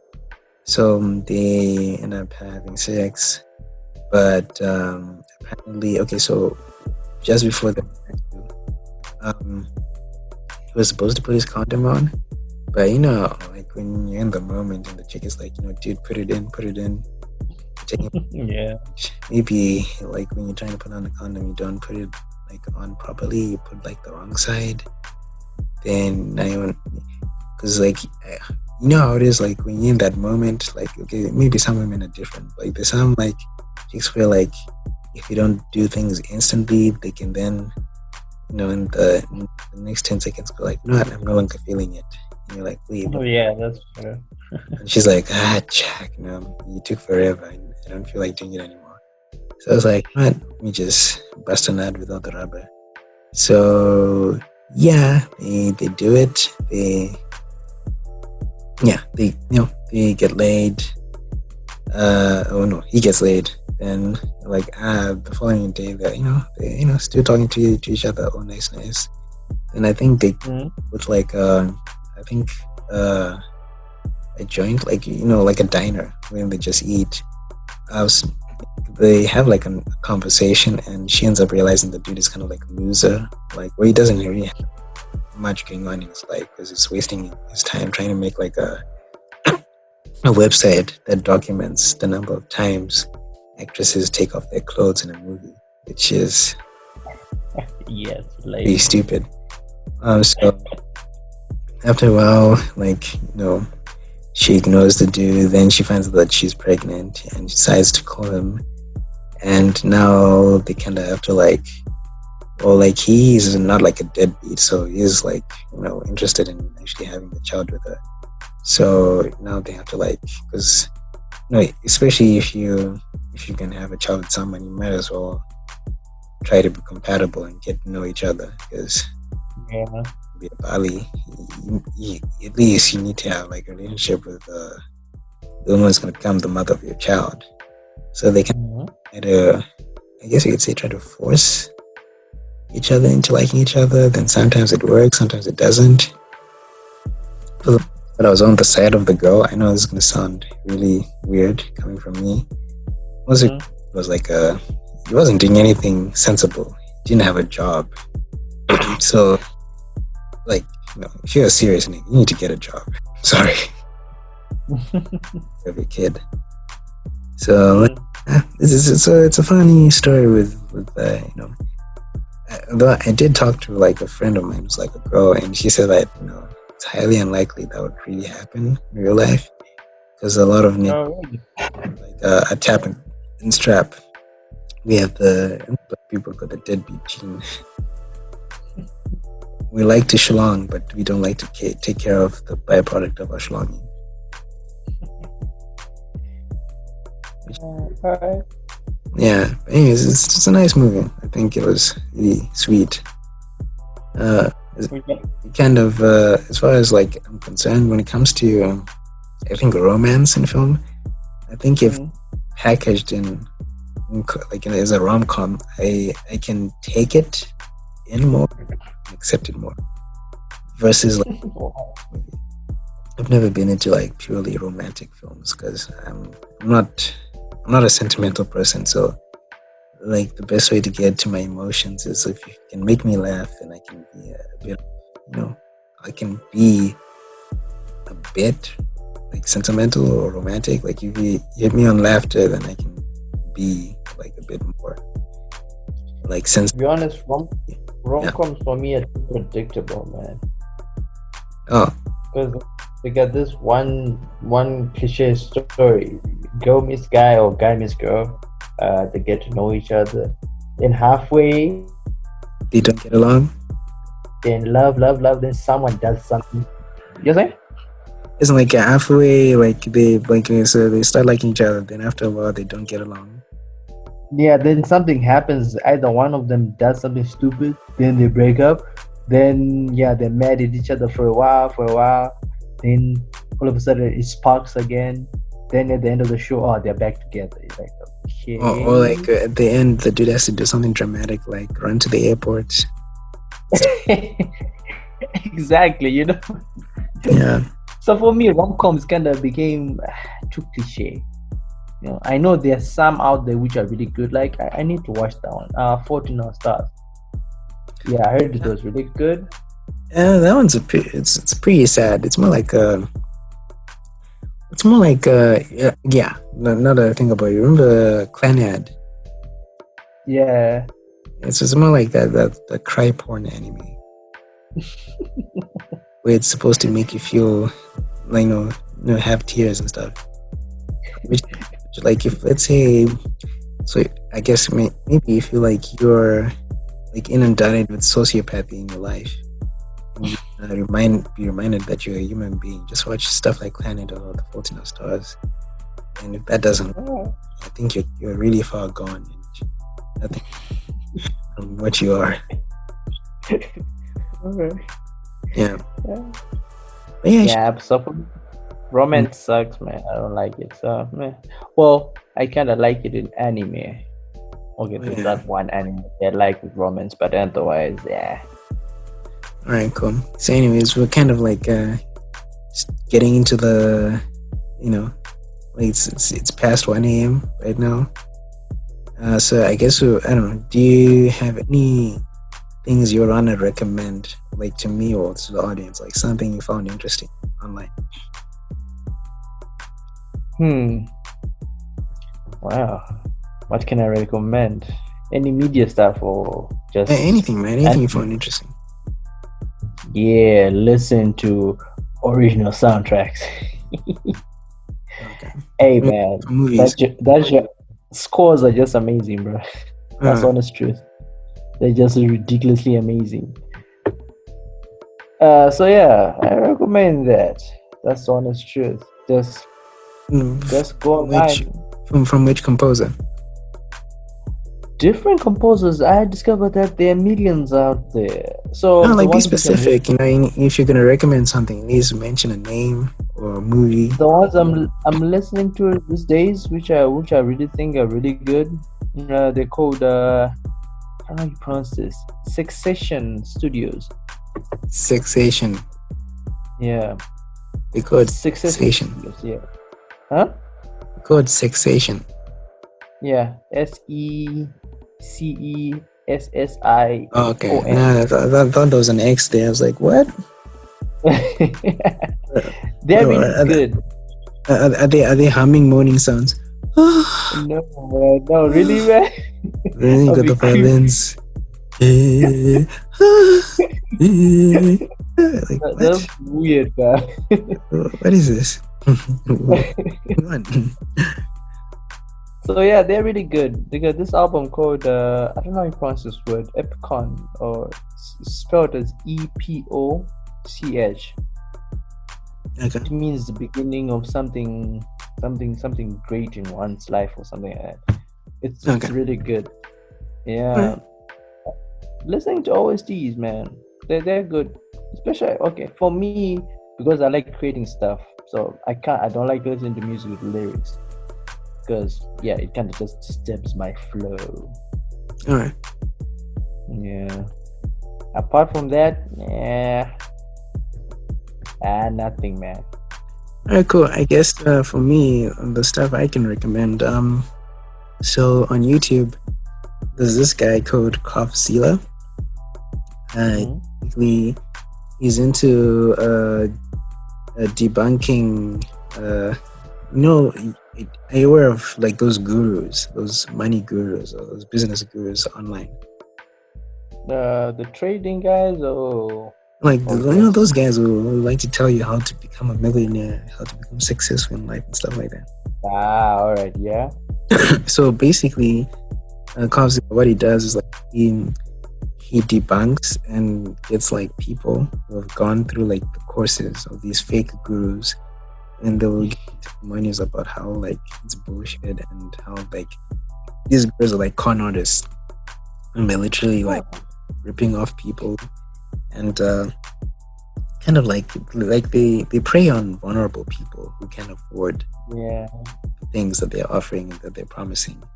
And it's really interesting. And like after watching like most of the videos, like I've become more like skeptical and suspicious of people, especially no offense to some people like what's the name, that pastor Passion Java. Like, right. That dude seems very phony to me. Like the Gorere, like that. Come on, man. I mean, I get it. He has money. Like, I remember there was that scene in his video where, remember there's that video that he posted where he was talking, like he was saying that this jet is his.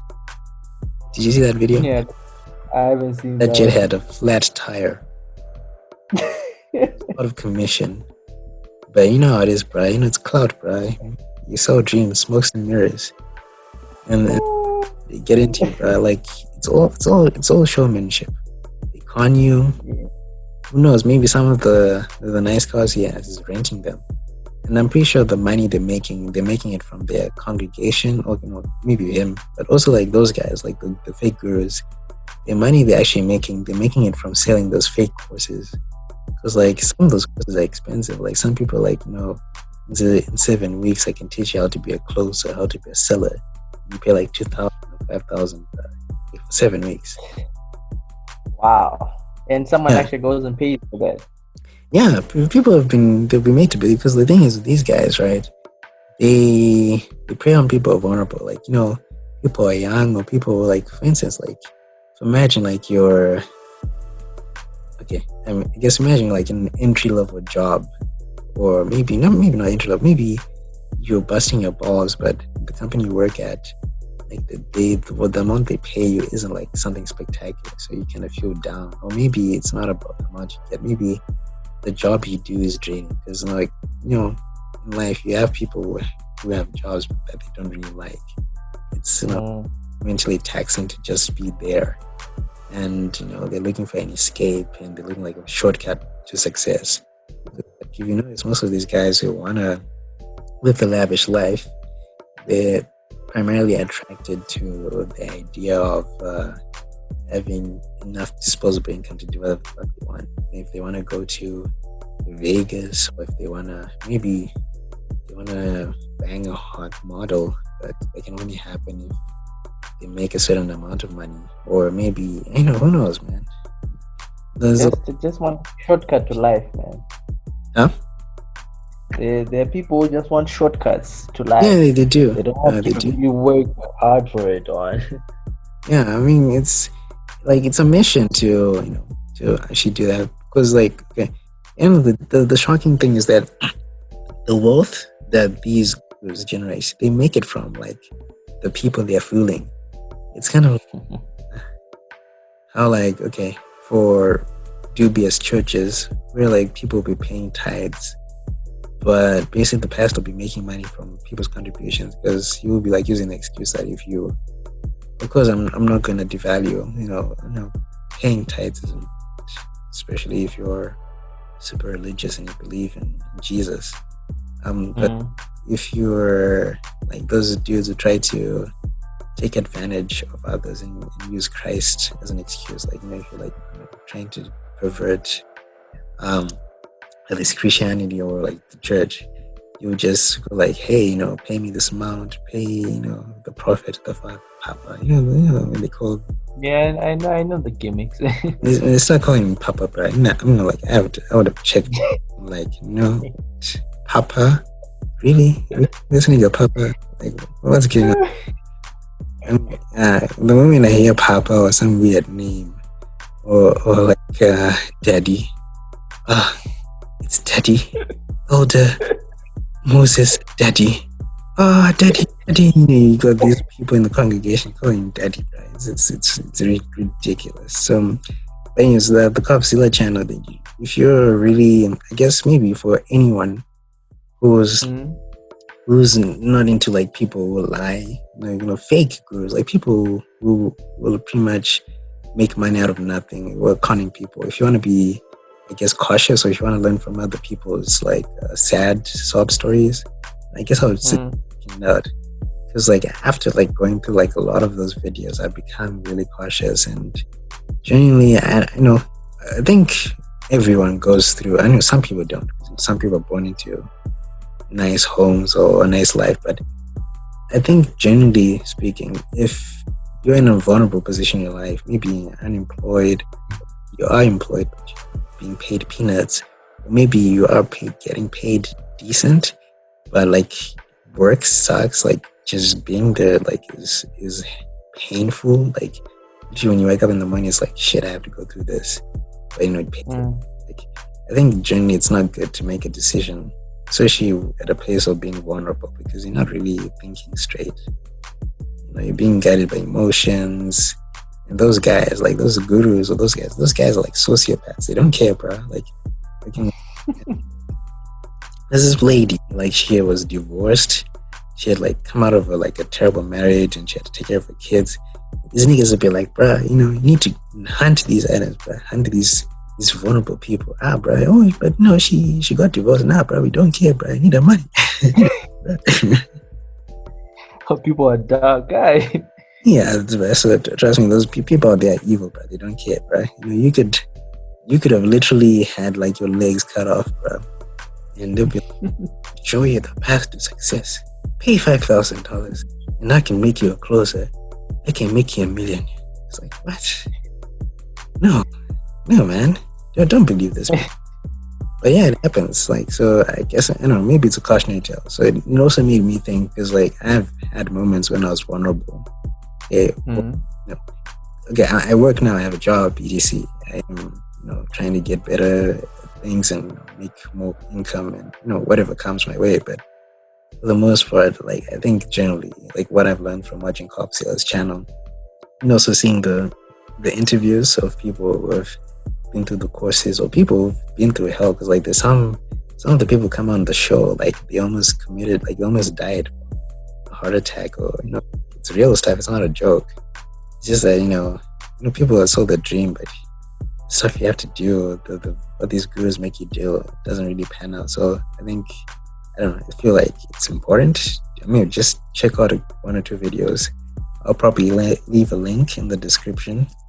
We upload just on YouTube or wherever it's set, so that people can check it out. Because I feel especially for people who are in vulnerable positions, should be weary of these guys, not just the groups, even these so-called pastors or biblical people, so-called daddy or papa or master or whatever, or Yoda, or you have some guy called Pastor Yoda. You lie. It's like, what? Yeah, anyways. So yeah, but I think that's my take. Like, guys, don't be fooled by these people. They're preying on you. Yeah. That's true, man. Wrap this up. It's been a pleasure having you on, Mr. Saru. Yeah, it's been a pleasure to be on the show. Alright, cool. Anyways, it's right now it's 1:15 in our time zone, Zimbabwe. Oh, yeah. So this has been the Banda Ngundu podcast, even though Ngundu checked out because his phone ran out of battery. But yeah, I do appreciate our guest Saru, also known as Nyasha, for being on and joining us on our journey of sharing our experience in anime and how we came to indulge in the depravity and degeneracy called hentai. So thank you guys for listening. And this is, I guess we could call it the end of the podcast. So yeah, see you next time.